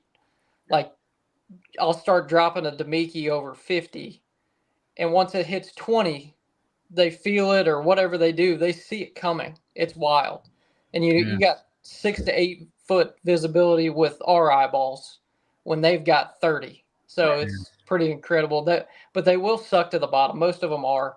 They get so sucked to the bottom. Actually, here we have a lot of clay, and you'll catch them, and they're these big fat football spots, and their bellies are all red because they've been laying like a catfish, like in the bottom, in the warm clay. Yeah. BTC, I've watched Mr. Lehew identify these fish on his sonar forward-facing unit, and then throw at them with an Alabama rig. It's just not fair. It's true. That was a fun day, though. Yeah, he's too good. He's too good. It's not right. Paul, take us through. When you've talked about the technique so far tonight, you've talked a lot about the bridge pilings, and in your early days, because of Andy Poss's advice about the current. Take us through your go-to retrieve and cadence. Man, I just throw it out there and reel it in. That's the best answer out of all of us. It's amazing now. As actually, I mean, I do drop it like a jig sometimes, all kind of stuff. But it's amazing how many fish, since we've got forward-facing LiveScope and stuff. It's amazing how many fish follow that thing. Yeah, I mean, it's just there's always something trailing it. They'll be under it, most of the time, down on the bottom or whatever, and just following it along 10 or 15 feet behind it. But it's just I don't think you hardly ever see a cast where nothing's behind it. So it just attracts it just attracts so many fish. But I in that tournament at Guntersville, it was brand new, and it was the only thing I did I can actually say I did different then was just the counting it down deal. Once I realized those fish were suspended under all that bait out and over 25 to 35 feet of water, was just counting it down to 10 or 12 and just slow reeling it, and do you do any of the flaring like Paul was talking about? I mean, I hesitated it, and that probably does flare it. I hadn't thought much about it, but it probably does flare it. But it, a steady retrieve is as good as it gets sometimes too. Yeah, I'm sorry I said Paul. I meant Mr. Bailey, of course. Right. You guys fool with changing colors of the baits, like yes, like a highlight color? Or... I mean, I've always run the same color, but I can see where it might trigger something. But how about sizes? Do you vary the color? We didn't finish color yet, Ken. I'm sorry. Sorry. I want to be quiet for a while. Shane and Paul are holding out. No, I don't change my colors too much. I keep it super simple. I fish typically a rainbow shad pattern on most of my A-rig stuff. It's just, it looks like a hish, it looks like a shad. That's the main forage in my lake. And so I keep it super simple. And if they're not eating that one, I don't think they're eating another one any better. I mean, the fish aren't that smart in this lake. Like I said, they're pretty stupid. I've found in the last couple of years, for whatever reason, actually putting a white bait in the center one. And this could be just me being a fisherman, but our lake obviously is very pressured with our rig in specific. I mean, everybody's throwing it. There's nobody, when you go to a tournament and there's 85 boats, there's not a single boat that doesn't have a tide on. Right. Everybody's got a tide on. And I've found that just changing like one bait, that's it. And it's always the bottom bait. And they don't always eat that bait, but I feel like it gets there. I don't know, like they see that bait first, and then they see all the natural ones. Now I'll run all natural ones after that one white one. Yeah. But for it's like a whatever jealous reason, girlfriend. It must be.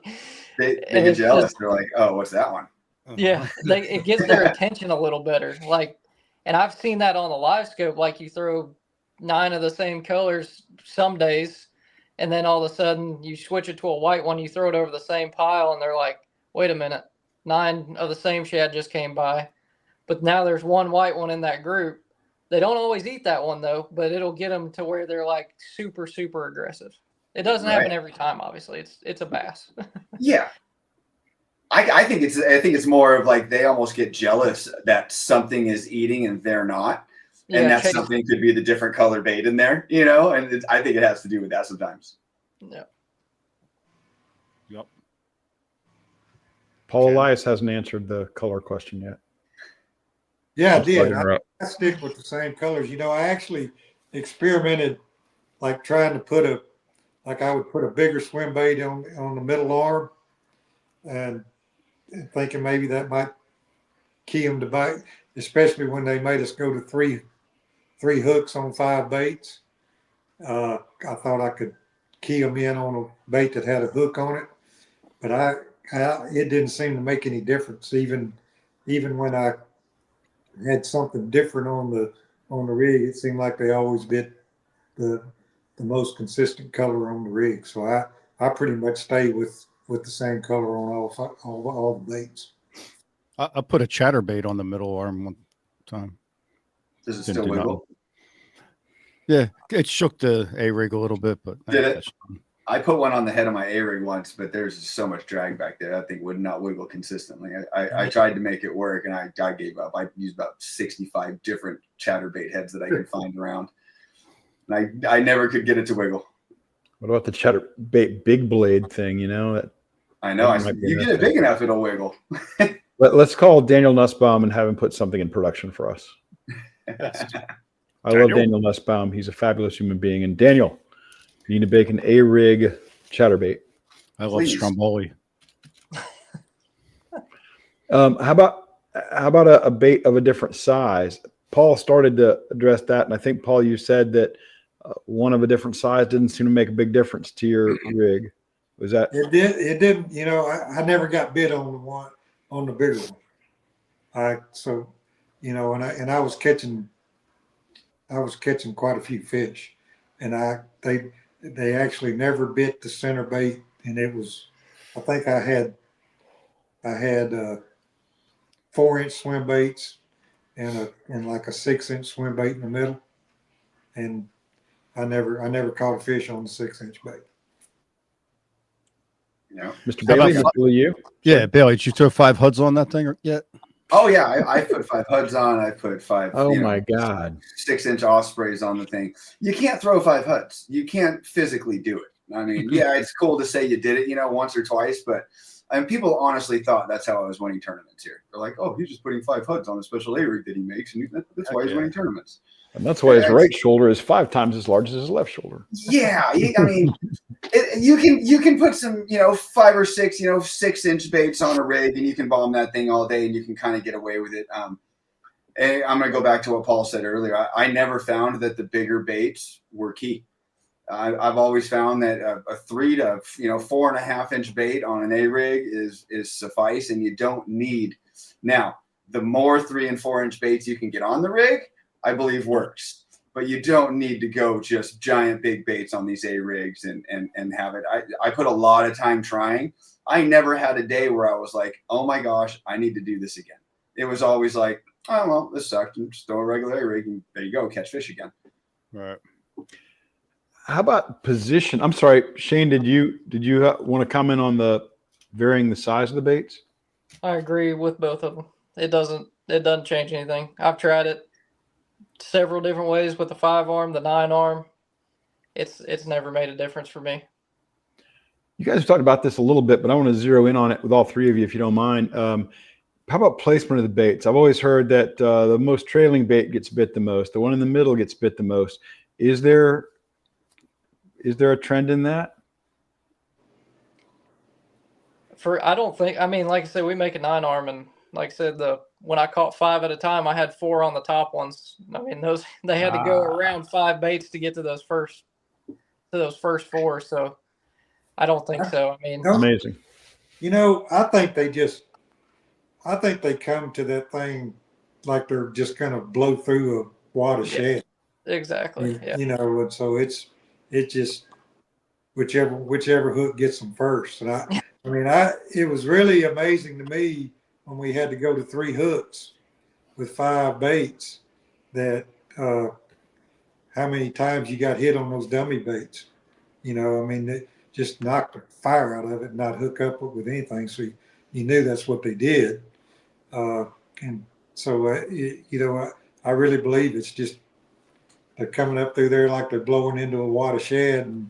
And if there's not hooks on every one of them, you're going to miss some. Yeah.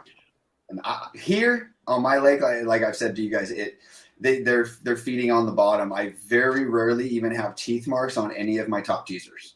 Very rarely. Occasionally, I'll have them bite off a middle little one, like a 2.8 or something. But I very rarely ever have them get those top ones. 98% of the fish that I catch on my A rig is going to be on one of the bottom 3, and it kind of differs every day. I've never stopped to think, which one did that one come on and come. But I'd venture to say, one of the side, there's 3.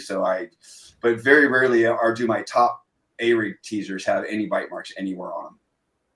Yeah, at Clear Lake, it's crazy you're saying that because I caught 100 and something pounds there the first time we went there, and I was throwing a rattle trap, and I could not get a bite on the rattle trap just throwing it out there and reeling it in. I had to work it like a jig or a worm for every bite. Lift and drop. Yeah, I mean, it had to hit the bottom. You had to throw it out there and pump it, and about the time it hit the bottom, you get bit. Yeah. The most popular way to fish a rattle trap, since you guys were here for that tournament, few of the locals knew what was going on for that one, but is to just drag an LV 500 or a rattle trap. You just drag it on the bottom like a Carolina rig. There doesn't have to be a I was throwing an LV 500 and just pumping it, and that's it. You just drag it around. Hit it on the bottom, yeah. Just think if all those guys that were winning like Byron and all them that won those swim bait tournaments, if they'd been crawling that thing on the bottom instead of having it up, there's no telling what they'd have caught. I know it. And that was kind of when I moved here, was right after Byron's win here.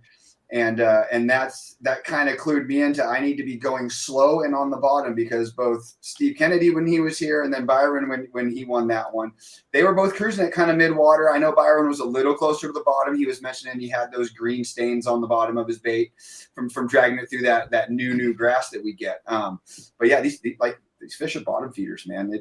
It's amazing, and I learned that right when I moved here. They don't come up very often. You ain't the only dude that's followed behind Byron. No. You're bad, dude. Let's bring it back to fishing. Story about the Gunnersville tournament. I was rooming with Russ Lane, and I don't like to tell anybody a lie. So I come in the first day of practice, and I'm thinking, I know Russ is going to ask me, because I know it was tough. He's going to ask me about the fishing. And I'm thinking, how am I going to get around this? And I come in the house, and we got to talking. He said, "Man, did you do any good out cranking today?" And I said, "No, Russ, I didn't catch anything on a crankbait today." Came in the second day of practice, and he said, "Man, did you fish out any today?" I said, "Yeah." He said, "Did you do any good cranking?" I said, "No, man, I didn't do any good cranking." He didn't even ask me the third day. So I come in the first day, and I think I had 26 or 27 pounds and was leading by a lot. And he came over there, and he said, "Man, did you catch him cranking?" I said, "No." I said, "Russ, I'm going to be straight up with you. If I tell you what I'm doing," because he had like 17 pounds or something, I think. Whoa, yeah, impressive. He was up there pretty good. I said, "If I tell you what I'm doing, this lake 3 times better than I do, you're going to beat me." I said, "I'm not." I said, "If I catch him again tomorrow, I'll tell you. And then, of course, I go out the second day and they put it on the internet. But the second day, Russ is coming down. I was at the Spring Creek Bridge, and Russ is coming down the riprap. And I said, man, you got him? He said, no, man, I got 4 little old fish. He said, I got about 8 pounds. He said, I'm going to fall out of the top 20. Back then, they cut to 20, and then they cut to 10. And I said, come here. And he came over, and I handed him my rod. He said, you throwing that thing? I said, throw that thing just as far as you can right out there and count to 10 and start reeling. He fired it out there, he let it go down 10 count and got about 3 cranks on the handle, and he caught about a 3.5 pound spot. He said, oh man, that'll put me in the cut. Thank you. I said, give him my rod. And they put him in the cut. Oh shit. And I got back and I gave him one of my Alabama rigs, and he said, where can I go not get in your way? I said, and I was still having motor trouble. They didn't fix me. And I told him, I said, Russ, I had 9 places. I'm fishing 3 of them. If I can't go anywhere, I'm scared of this motor. I said, the South Saudi Bridge is loaded. And he went over to the South Saudi Bridge, and he ended up finishing 3rd in the tournament. Wow. So, but it was funny. He thought, when I showed it, when I said, come here and grab that rod and held it up, he said, you throwing that damn thing? I said, yeah. How far back have we got to go before the Alabama rig when another bait or rig had that kind of power? I mean, I'm not even sure but flip it. It took, I think Paul and I are the oldest guys on here. And I can say that yeah, thank you. I can tell you that when D. Thomas first hit with flipping and pitching back in 75, it took another 5 years for it to really catch on the trail. Isn't that fair, Paul? Yeah, but do you know that Ray Scott had all kind of people come to him want the long rods banned? Oh yeah, because isn't that amazing how it just kind of goes? Like somebody wins flipping, nobody else knows anything about it, so immediately they want it banned. Got to have it banned. Got to get rid of it. It's the devil. It's so crazy. Now, I mean, I've done this so long now, and I've seen anglers just, I've seen them come and go, but I just, it amazes me the blinders that the majority of the anglers have on when they look at the sport, and it just, of course, I tried my best to organize the anglers and get them to where they thought as one is, don't just look at it like what's in it for me, what's in it for everybody. Yeah, let's get this thing worked out where I don't want to rebel, but I want to, let's get this thing. We're the central nucleus of all this that's going on, and we have no say so at all in anything that's going on. Let's get it together but man, it was like, yeah. Oh yeah, a lot of. And what the worst part of it was the guys that were doing really good, that they didn't have to win a tournament to make. They were doing really good with sponsors and everything. They were the ones that you couldn't get in line. It was like, well, everything's going all right for me. Why would I want to do that? I mean, it just blew my mind. But to try to ban stuff just so close-minded about, hey, that's going to affect my flipping. That's going to affect my jerkbait. I mean, it's still going on today. LiveScope's a perfect example of, hey, I don't want to have to do that, so I want it banned. Randy feels attacked right now. Well, I mean, he should. Randy, I'm not familiar. I mean, this is something that you got to leave up to the states. The state has got to, if they feel like, hey, this is jeopardizing the population of our fish, then sure, step in and regulate it. But the state's not going to do that. The state's not going to do that because nobody keeps bass. So no Well, matter whether you're catching multiple they're limits still every day, they're screaming the same thing about the crappie populations and the whole works, you know. and So that's what might catch forward facing is the stuff like the sturgeon and the muskie and the crappie, which guys tell me are so much easier to catch nowadays with that. If it can deplete those populations, then the states might do something about it. Just But means more bass. and they need to, but they, you know, but they're going to regulate it. They got to, you know, if they do anything, they're going to regulate it. And just like these tournament organizations have done this coming year, I mean, I think it's a pretty neat deal the way Bass Pro Tour is handling whoops, it's right here. the Right live here, scope Paul. stuff, Yeah, you know, it's and, right there.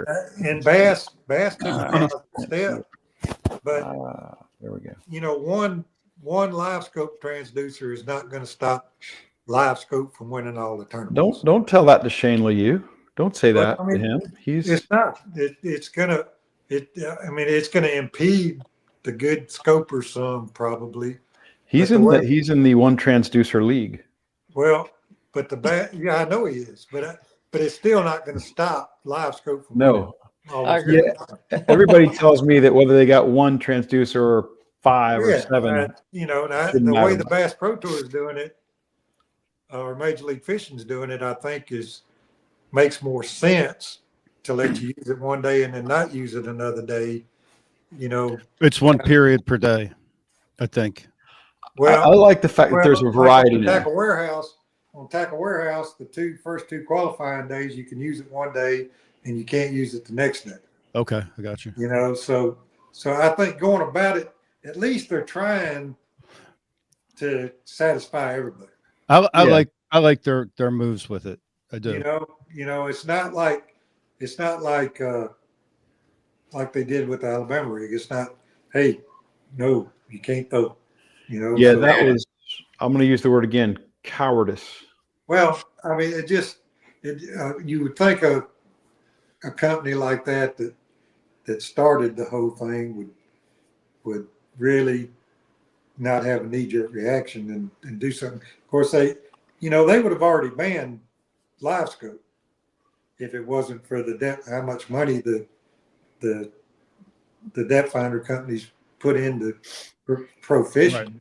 Right. You know, they would have probably already banned it.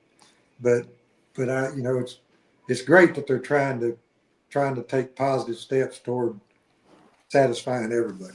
Yeah.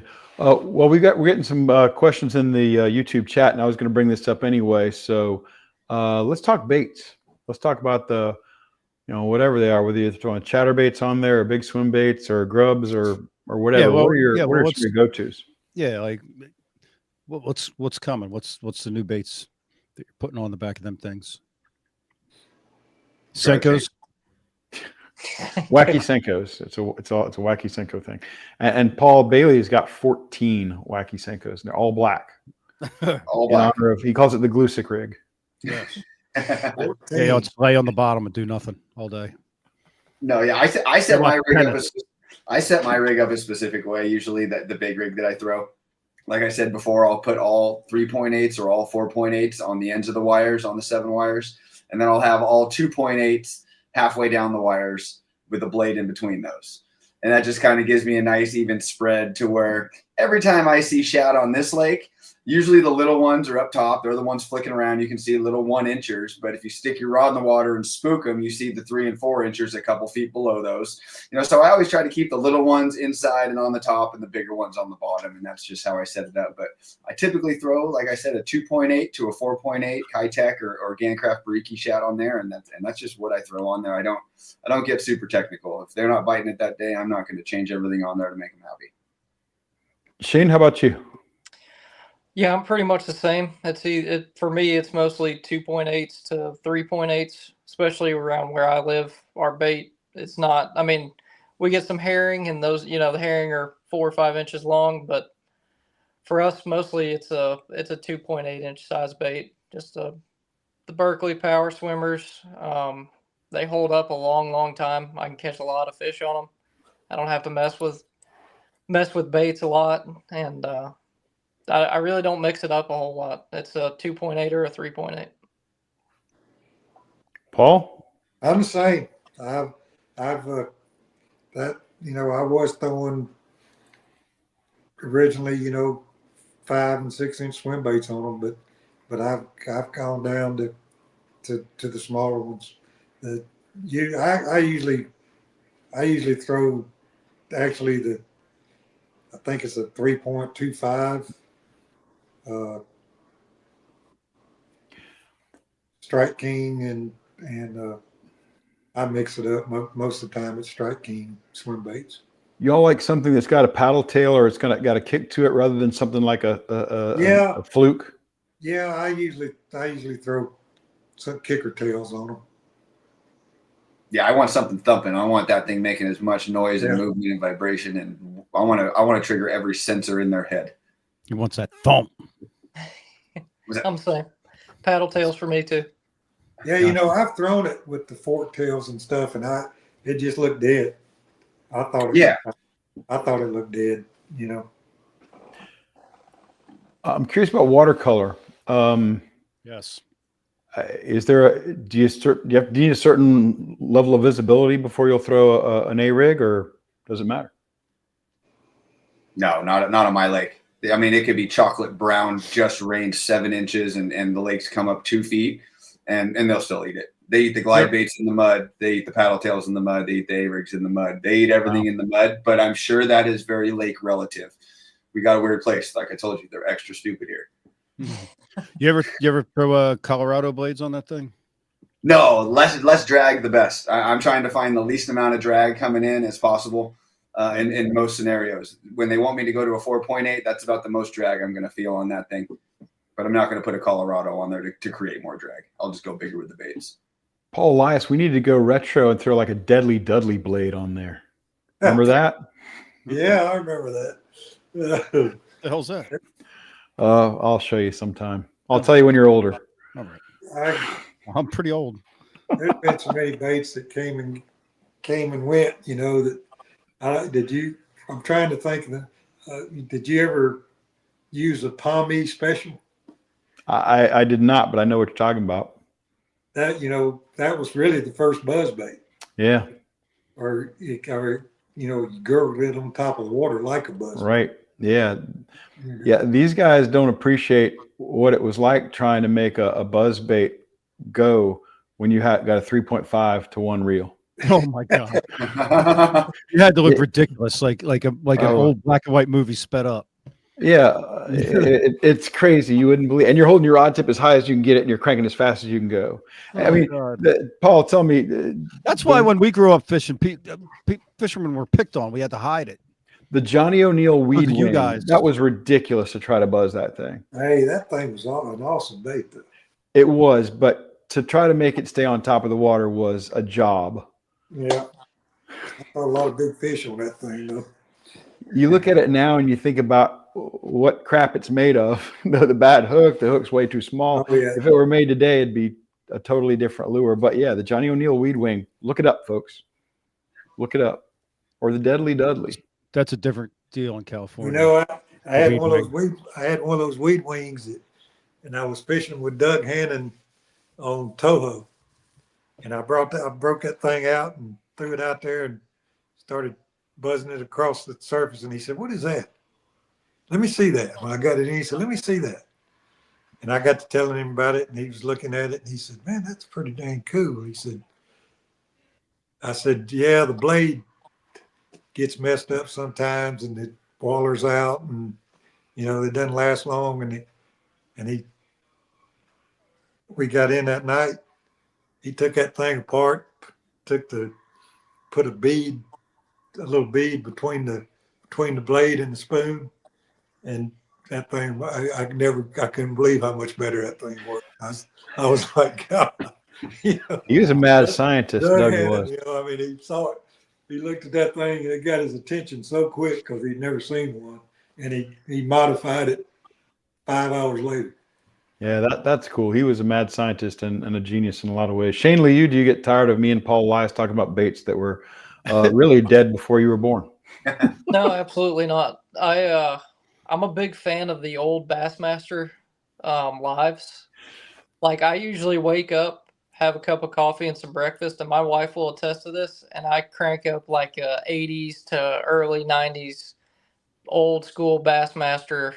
What were they back then, Paul? Top 100s or Top something like that. 100, yeah. Yeah, Top 100s and then 150. Invitationals. Yeah. yeah. I watch all those things. They actually had one on Norman a long time ago. It was pretty cool to watch. I watched it the other day. Hey, you won't believe back in the 70s, late 70s, early 80s, when you had to sit in that room after the meeting and waiting to get paired up. You know, you had to fish with another angler and flip for the boat and do all that crazy stuff. Called ourselves professional fishermen, but Yeah, you know, you'd just be sitting there thinking, who am I going to draw and I bet. what's he I going to couldn't pull off? imagine that.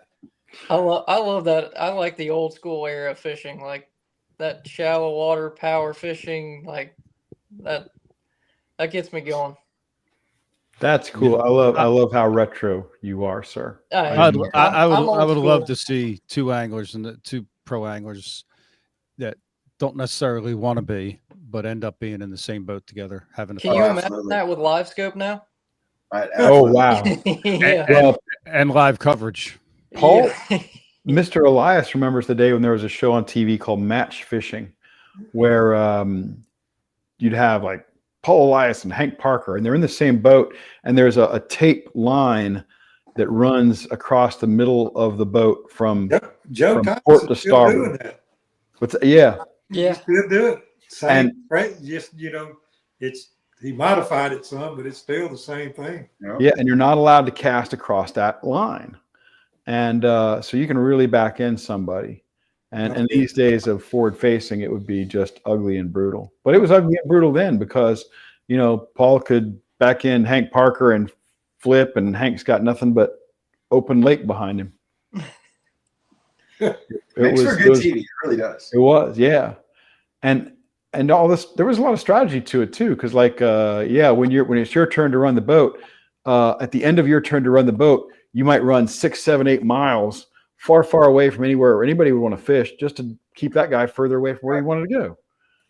It was hilarious. I loved it. I Yes. just loved it. I thought it And was the nobody greatest gets thing. suspended for punching somebody. It was expected. There would be in that day when they had the thing called the knockout round, punches were thrown. That's right. Right? Let the Sometimes boys people fight. need to get punched. It's just Yes, That's all I'm absolutely. saying. I learned my best lessons getting punched in the face. Yep, I know absolutely. Me exactly too. what I shouldn't do anymore.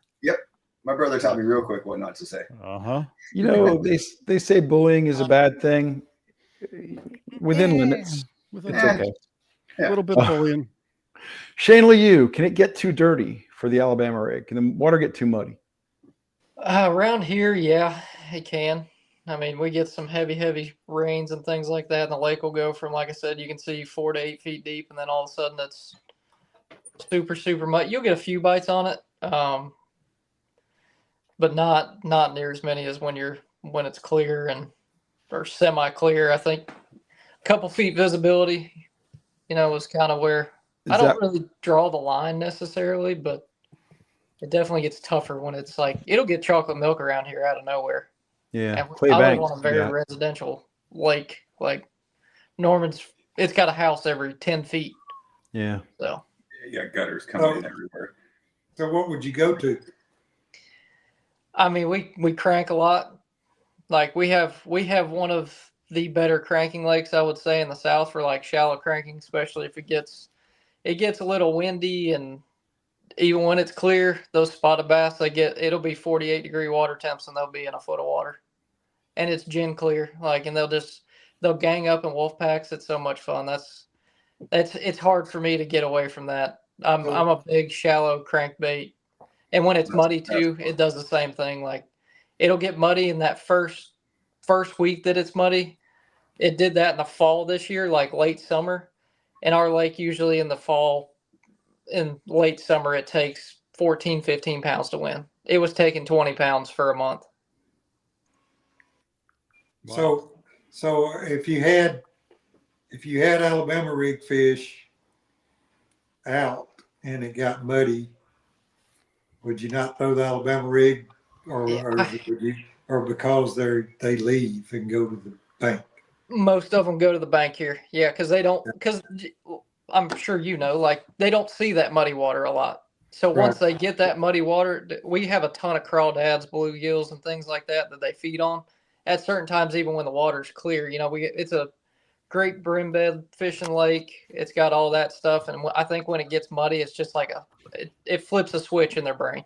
Yeah. They go to the first piece of cover they can get on, rocks, boat ramps, things like that, and like I said, you got about a month, and then you can see them start getting off the bank. And I've tried to catch them like live scoping and stuff like that after a while when our lake gets a lot of pressure.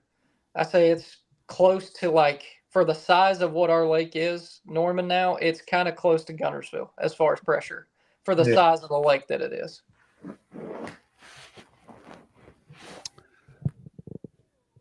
I've never used it much. I had the opportunity to use it in very muddy water or anything, but I would think if the fish were out there and it got muddy, it would seem to me like the amount of vibration and stuff that Alabama rig makes, they should still bite it or be more apt to bite it than any other type of bait that you would throw at them. Yeah, if they're we still get out the same there, here. Dirty water. It's dirty water. They still bite it because we have those hits that run in those creeks when it's muddy, rainy water coming out, and the bass still got to eat, and they love to eat those hits right before the spawn. And so when it could be chocolate brown and that thing's flashing away, and they know it's there, they come and get it. Doesn't really matter here, like I was saying, but I could imagine on a place like Murray where they're hunting clear water most of their life. When it does get dirty, that's going to screw them up a little bit. Hey, no tips on Murray. There may be some NPFL anglers watching this show, Paul, and we can't give them any special outside information. So be careful. They missed the best day of fishing. I'm going to go ahead and tell you. Yesterday, yesterday, they would have had so many 20-pound bags yesterday. It would have been stupid. It would have been a whole different lake. Well, a friend of mine who's fishing the tournament, he told me Tuesday night that he was going to catch 5 over 10, and the next day, knowing it might not happen. So I'm thinking, dang, one day he's going to bring in 50 pounds to the scales, and it's wiped off the map. That's not fair. I don't know about that, but there would have been a lot of 20-pound bags. BTC, what you got, man? These guys have been awesome. They have been. It's been a blast. I wanted to Paul mentioned this before the show started. Which Paul? You got to be more specific. Mr. Elias. Okay, thank you. And I actually just put this jacket on because I'm freezing out here. But oh my God, it had to be mid 80s, maybe late 80s. I don't even know where the show was. I think it was somewhere here in Jersey. There was an outdoor show, and you were speaking, and I was probably there with Ike. And I remember you saying you were playing out a scenario about, maybe fishing a Carolina rig. I'm not even sure. And you said how the fish grabbed the worm and the guy was waiting and counting or something like that before he set the hook. And the line you said was, well, he ain't got hands, son. I don't know. I don't know if that's something you'd say a lot, but that's just stuck with me for 30 years now. That was a deal I was talking about. It was actually me fishing with another guy, with an older man. And the way I learned the plastic word fish was a Zepco 33, and when they bit it, you punch the button and let them run with it so they'd eat it. Right. Of course, they swallowed it to their gut. Of course, back then we were keeping them anyway. But I was with this guy, and I said, there he is, and I mashed the button, and the guy goes, he looks at me about 3 or 4 seconds, and he says, son, what are you doing? I said, he bit it. I'm letting him eat it. He said, well, he ain't got no hands, partner. You better jerk. How cool is that, BTC? You heard Paul tell the story 35 years ago, and you get him to repeat it tonight. That's cool. That's really cool. That's cool. Yes. cut that clip. Yeah, that's beyond cool. Yeah, I love that. that was awesome. That's one of the things I love about this show, gentlemen. You guys have no idea how much I treasure the opportunity we have to talk with you guys. I will remember this forever, and really appreciate all y'all have brought to our show tonight. Hey, thank you for having us, man. This has been awesome. I appreciate it. Well, I'm glad. This is a different kind of show, where usually you guys are probably all used to coming on the show and each of you being, we interview Shane Lehew, we interview Paul Bailey, we interview Paul Elias separately, but we have so much fun with this dynamic with a bigger crew, and I feel like we get more cool information. But I hope you all have enjoyed it. Oh yeah, this has been awesome. I've learned from both of those guys down there, and then there you go. Honored to meet both of you guys. Honestly, like thank you.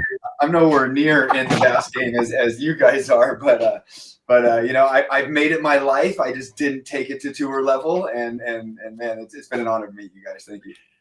Hey, Paul Bailey, we would not have you on here if we did not think you had serious game and a lot to add to this conversation. You would not be on the show. We do not have scrubs on this show.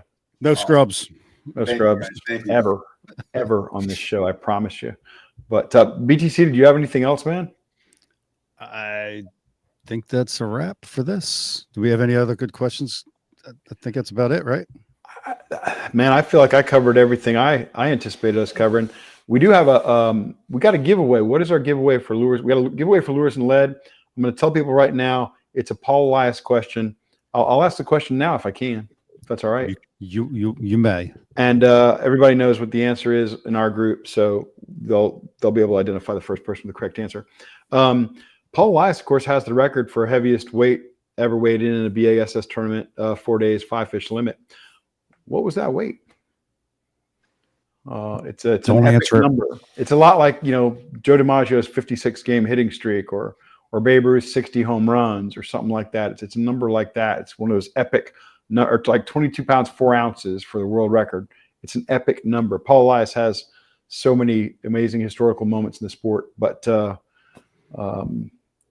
anyway, BTC, we really appreciate these guys. I know you got to sign us all off here.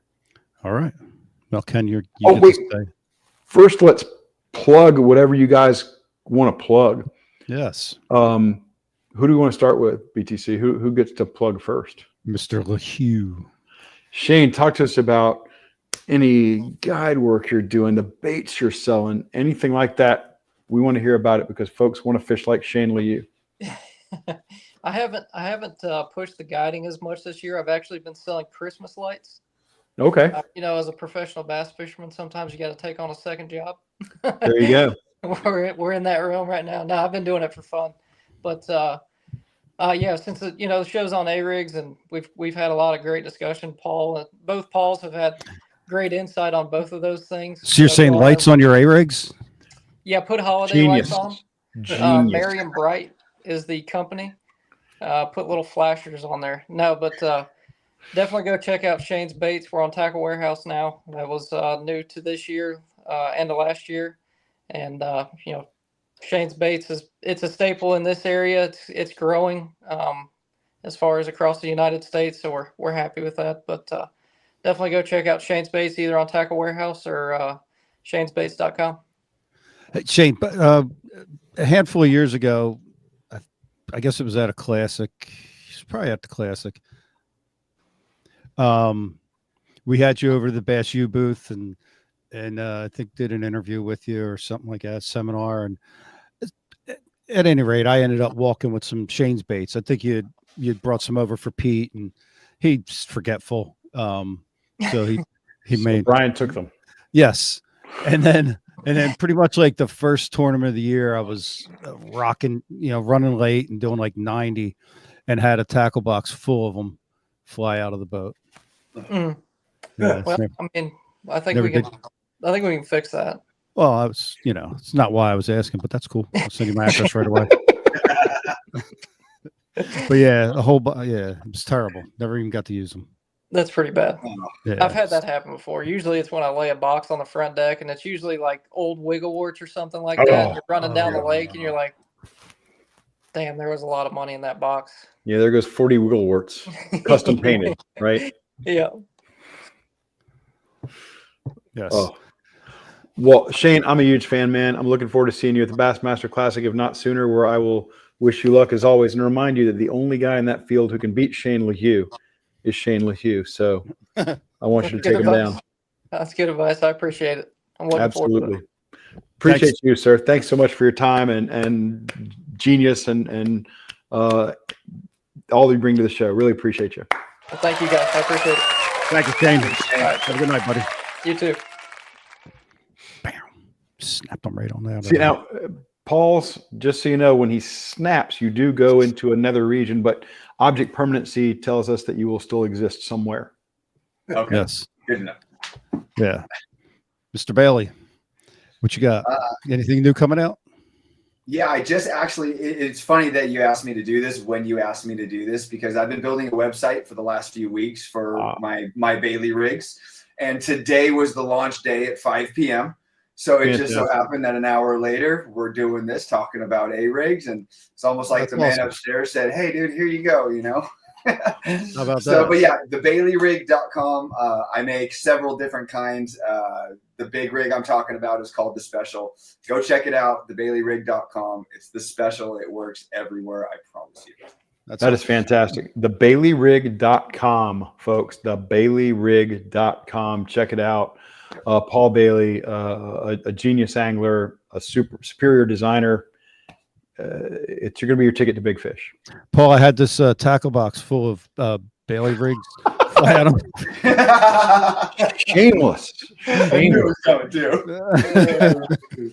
No, I'll right on out the boat for sure. There you go. Oh, nice meeting you, man.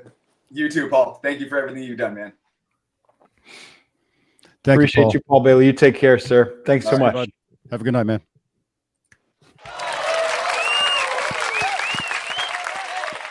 Paul Elias, one of my all-time favorites. BTC, when I first was reading about Paul Elias in the pages of Bassmaster magazine and watching Paul on TV and listening to Ray Scott say that he was the model for the Smith Brothers cough drops back in the day when Paul sported a big I was just going to say that. I missed the beard. Yeah. He still got the beard. It's just a little more gray, Paul. Yeah, it's a lot more gray and a lot less hair on top. Mine too, man. You know, that's one of the fun things I love about visiting with the guys I worked with on tour for so long is I'll go and see folks at a Classic Expo or at a Red Crest or something, and everybody else is as gray as me, and that makes me feel good. Yeah. But you're a joy, sir. We really appreciate you. And is there anything you'd like to plug? Not really. I guess I could. I'm cutting back on the number of tournaments I'm fishing. I'm actually going to start back with my fishing lessons. So Wonderful. if anybody's interested, they can go to Paul Elias Fishing Lessons or message me on Facebook and we can work it out. Is that on the water or is that That's on the water. Actually, I put you up for a night, for the night or 2 nights or whatever, and everything's inclusive, and just spend some time together BSing like this, and also going over anything the person's really interested in as far as any type of fishing. What body of water are you on?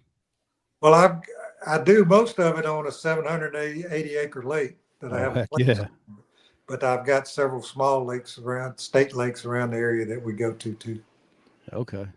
Nobody better. I mean, look at what Paul Elias has done in his career. I mean, he brought kneeling and reeling to the public. He won a classic on a wing ding, and he's a master of the Carolina rig, a master of big plastic worms. That's something that I don't think Paul has gotten enough credit for. All the innovative stuff he's done using big plastic worms, 10, 12-inch worms, especially in summertime on a Carolina rig, on a Texas rig, whatever. And of course, what he did with the Alabama rig. This guy is an innovator, and he's the guy who's broken so many important techniques. So if you can get some fishing lessons from Paul Elias, that is time and money well spent. Thank you, Ken. I've enjoyed it. Y'all Certainly. take care. Yeah, it's a Thank you, blast, Paul. sir. Thanks so much. Appreciate you, Paul. Have a great night, man. That was awesome. That was awesome. And Yeah, I hope everybody enjoyed it, because people don't maybe people thought we were joking around when I was saying that you and I have had kind of a long day and a challenging week, and there were a lot of moments this week when we thought, wow, are we going to even be able to pull together a show? And instead, I think we had a really terrific show. I do too. I was yeah, I didn't think we'd do one this week, but Yeah, I really like the topic that presented itself, and we got absolutely the people we wanted. it would have been nice to have Andy Poss. Yeah. And I got to give all the credit to BTC, because he came up with this, the idea for this show, and he came up with we briefly discussed a guest list and said, okay, I'll reach out to this guy, I'll reach out to that guy, and we crossed our wires on a few things, but we got exactly who we wanted, except we also wanted to bring Andy Poss into the mix, and those guys were terrific. Yeah, I had a friend kind of put it in my ear, and I said, yes, that's absolutely what we need to do right now. It just seemed right. And yeah, I'm glad we did that. And also, you may not know, Paul Benson was named after Paul Elias. I did not know that, but that Yep. makes a lot of sense. Yep. Because he's too old to be named for Paul Bailey. He's pretty old. What has Paul Benson done to you lately? I spent a lot of time with Paul today, and that's I know that's I love yeah. Paul He took a lot of your time today. I know. Paul Benson is one of my favorite people. He owes us. I want to warn everybody right now. You watch Bass After Dark, you watched Ike Live back in the day, and you think, wow, that Brian the Carpenter, he is awesome, and he is. But it is Nobody's thinking that, Ken. You take a beating if you're BTC's friend. You take a beating. You take them, you give them. There you go. Lucas Boone. I think Lucas had the correct answer when we had a trivia question last. I remember week, that fish. Lucas Boone knows his stuff. Yes, he was one of our guests on the show when we did the live show. Yeah, the viewers. And Lucas, I think Lucas reached out to me after he won the last package, and I had him get in touch with JMO. So Lucas, I hope that connection worked out. It's going to be the same way this time. JMO, if you can hook him up, that'd be awesome. But he know that Paul Elias over 4 days at Falcon Lake in Texas back in I want to say 2007, 2008 maybe. He caught him a variety of ways, but one of the ways he caught him was on a big plastic worm, like a 10, 12-inch man's jelly worm, I believe, was how he caught a lot of those fish. The straight jelly worm? A straight jelly worm. I think he also may have cranked up some. We should ask Paul when he was still on the show. God, what color of jelly worm? I don't remember. Black grape. Maybe strawberry. Black grape used to be like one of the big colors. It was the color. Yeah. It was one of the first colors we threw. There you go. And it was a jelly worm. And then it was a man's auger tail worm. Yep. Nice ribbon tail style worm. And then the culprit. And then everything went to hell when the Senko came along. Destroyed everything. The Senko people are not fans of our show after this. They don't need us. We need GSM as a sponsor. Where are you, GSM? We can probably double your sales in a week. I think this iPad it's begging for it. Is it going to get the hammer? Something is tonight. That's part of the mix there. So Lucas Boone, congratulations. You get the Lures and Lead package this evening. And BTC is now a good time to mention the Byron stuff and get the Byron video up here. Again, folks, and I think Byron's going to cover some of this in there, but he may not be talking about that Mike Iaconelli jersey from 2006, a historic jersey. It is Mike Iaconelli's AOY year. It is a fabulous looking jersey. It's embroidered. It's not with these, stuck on things that are part of the fabric. It's embroidered. Do we have a picture of it? Come on, Byron. I got it, but I've got it as I got it texted to me by Byron. I didn't have a chance to. I understand. You had a rough day because Paul Benson took your whole day. No, let's see. I don't know if this is very good, but here, can folks see that? Oh yeah, There it is. I do it when I get glare. How's that working? Well, I know how to hold things and not get so much glare. Yeah. So that's it. There's Mike's autograph on it. It says 2006 AOY. As you can see, it's embroidered with the sponsors of that time. It was the very first year of the Bassmaster Elite Series, and it's Mike's only AOY season. This is a historic jersey. And I believe Byron was planning on putting it online on the Byron's Bunker sales account, whatever you call it, showroom at noon tomorrow, Friday. On so eBay. We'll try to plug it on eBay. Yeah, on eBay. So we'll try to plug it again next week to remind you. Also, if you go to Byron's Bunker and mention when you buy something that you saw it on Bass After Dark, he will throw in extra goodies. You will get extra value. So do that. And that's a favor Byron's doing to us. He's a great friend of the show, and he's going to give you folks a benefit just that you are a supporter of Bass After Dark.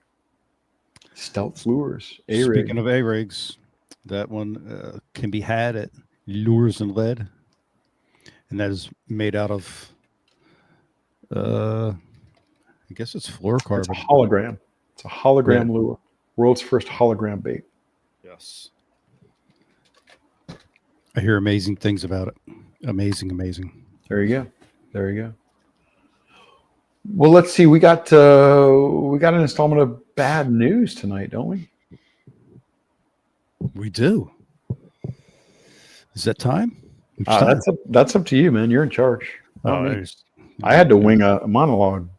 I'm certainly not in charge. I know. Yeah. Byron's video. Oh, that's right. Hey, Ken Duke, Brian the Carpenter, BTC, Nate the Engineer. You guys are great, and thank you for letting me come on Bass After Dark one more time just to tell you, Byron's Bunker, all one word on eBay. It's up, it's running. I got a whole bunch of stuff listed, and make sure you let me know that you saw this so I can throw some extra stuff in. I got swim baits, reels. This is all stuff that's already been listed and is going out soon. But let me turn the camera around, just show you a little bit of what Byron's Bunker looks like. This is just a small portion of what I'm going to be blowing out. Yamamoto baits, fork baits, all these baits here. I got swim baits. These are all swim baits that are going to be going. And I even got the Bass Center hat. Ken Duke, you got one of those. You wanted a signed version of one of those Bass Center hats. I got reels and rods, gulp baits. Those are all the reels the rods I'm selling, and there's all the reels I'm selling. I'm with Trica now. So I'm getting rid of everything, props. You can see it all. Please check out Byron's Bunker on eBay. Appreciate you. Wow. Yeah, that's a lot of cool stuff that Byron has accumulated over the years, and he's making room. He's getting ready to start his own podcast really soon. We're going to have more information about that coming down the pike soon. But Byron Volvic is a great guy, a wonderful friend of the show, and he's got a lot of cool stuff that you could pick up at terrific prices.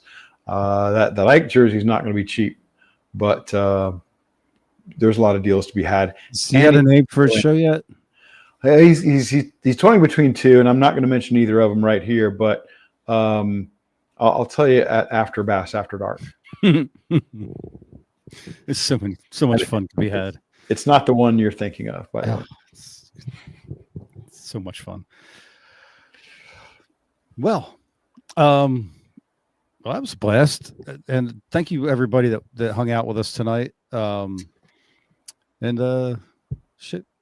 And Byron's going to have some A-rig stuff there too. He's got some A-rigs that are going to be on there when he found out the show was about A-rigs. Sorry, go ahead. Oh yeah. Yeah. Let's do bad news. Let's do bad news.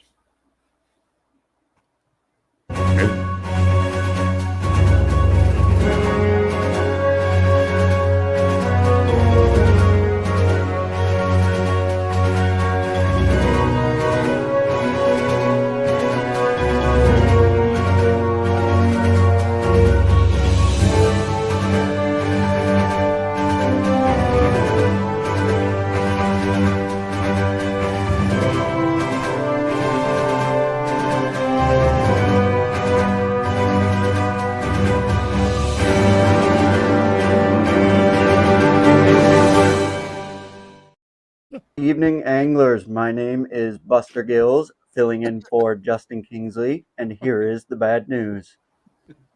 We often hear how hard it is to make money as a professional angler, but don't always get to witness the behind-the-scenes struggle. So how hard is it? Just ask Elite Series angler and Bass Fishing Hall of Famer Mike Iaconelli, who had his secret OnlyFans leaked earlier this week. Photos and videos began to circulate of Iaconelli showing off his AFTCO underwear for the subscribers of the adult content. Iaconelli says he hopes the situation helps to shed a light on the harsh reality of making ends meet as a professional angler. After repeatedly vowing not to pardon his son for his drug, weapon, and tax fraud charges, several of which he's already pled guilty to, President Joe Biden bowed to family pressure and issued a broad pardon to Hunter Biden for any and all crimes that he may have committed. Simultaneously, the president pardoned the Hillside Strangler Lee Harvey Oswald, Mike Long, and J.T. Tompkins. President-elect Donald Trump has aggressively announced his nominees for cabinet and key advisor positions in his upcoming administration. Some, such as Florida Senator Marco Rubio, are expected to be approved by the Senate without serious opposition. Others are preparing for a battle, such as Pete Hegseth, nominated for Secretary of Defense, and James Watson, who Trump says will be the new director of the FBD. Pundits on both sides of the aisle have been speculating on the political future of Democratic candidate Kamala Harris after her decisive loss last month. Now even bass fishing personalities have been getting into the mix. Yesterday, BASS tournament director Chris Bowes said, "I'm not saying that Kamala is a dead fish, but if she comes up to our bump board, she's getting a 4-ounce penalty." Professional baseball player Juan Soto is making headlines after signing a 15-year, $765 million deal with the New York Mets. The news has drawn unique comparisons across the sports world to try and help put into perspective the record-breaking deal. For example, if you were a professional bass fisherman, you'd only have to win 2,550 Bassmaster Classics to match Soto's contract.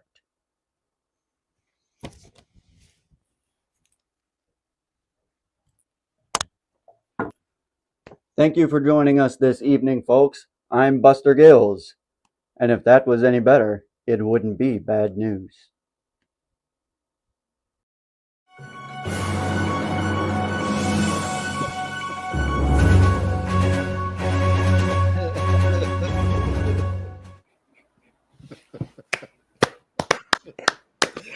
Hands down, the best bad news yet. Love the ending tagline. If that was any better, it wouldn't be bad news. Terrific job, Justin Kingsley.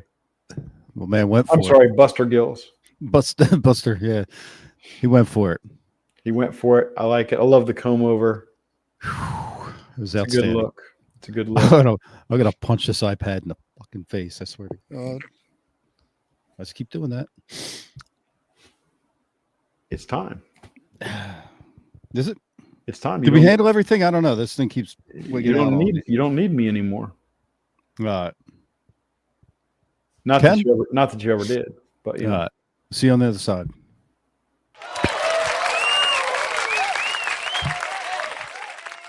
Well, guys, thanks for hanging with us tonight. I enjoyed the heck out of that. I hope you did too. As always, tell a friend, pass it on, like, share, subscribe, this, that, and the third. We'll be back next week. Talk about something. Thank you to Nathan for running the show back there, and Jacob and Justin, and outstanding. I know. Top 10's coming. I was about to forget it. And James Riley for the intro or the monologue or something. But yes, we have a top 10, and then I'm going to thank everybody all over again, and then we'll do Dark Thoughts. Nathan?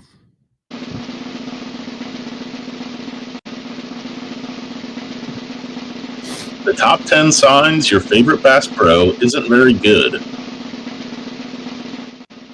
Number 10, he fishes like the 5-fish limit is for the entire season. Number 9, at the end of the year when he sells his boat, he lists the boat as used, but the live well is new. Number 8, He cannot spell AOI.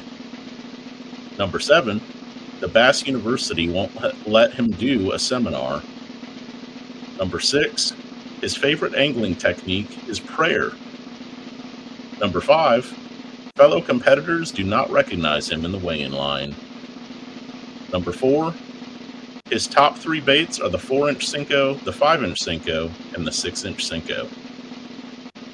Number 3, the highlight of his year is the Bassmaster Classic Expo. Number 2, his boat trailer has training wheels. And the number 1 sign your favorite Bass Pro isn't very good? He thinks the off-limits period is the time of the month when he has to be more sensitive to his wife's feelings.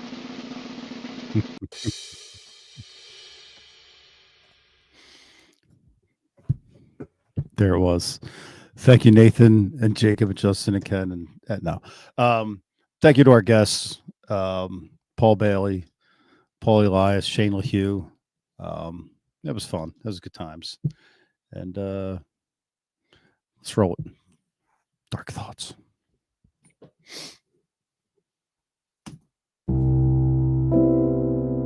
Did you go outside last night? Nah, one night. Nah, it's extremely bizarre. Nah. Definitely shock and disbelief. And now, Dark Thoughts by Brian the Carpenter. This guy's naked. It's gonna be a quick one. Guys, if you got an iPhone, don't do the update. It's trash. My phone, everything won't take a charge. The battery's dying quick. It's just shit's just getting fucking frustrating. You know what I mean? This is my iPad keyboard.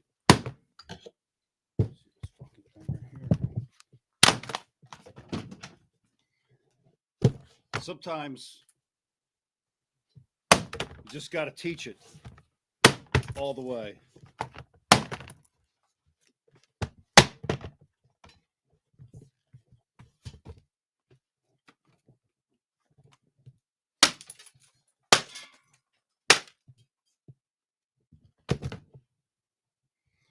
See you guys next week.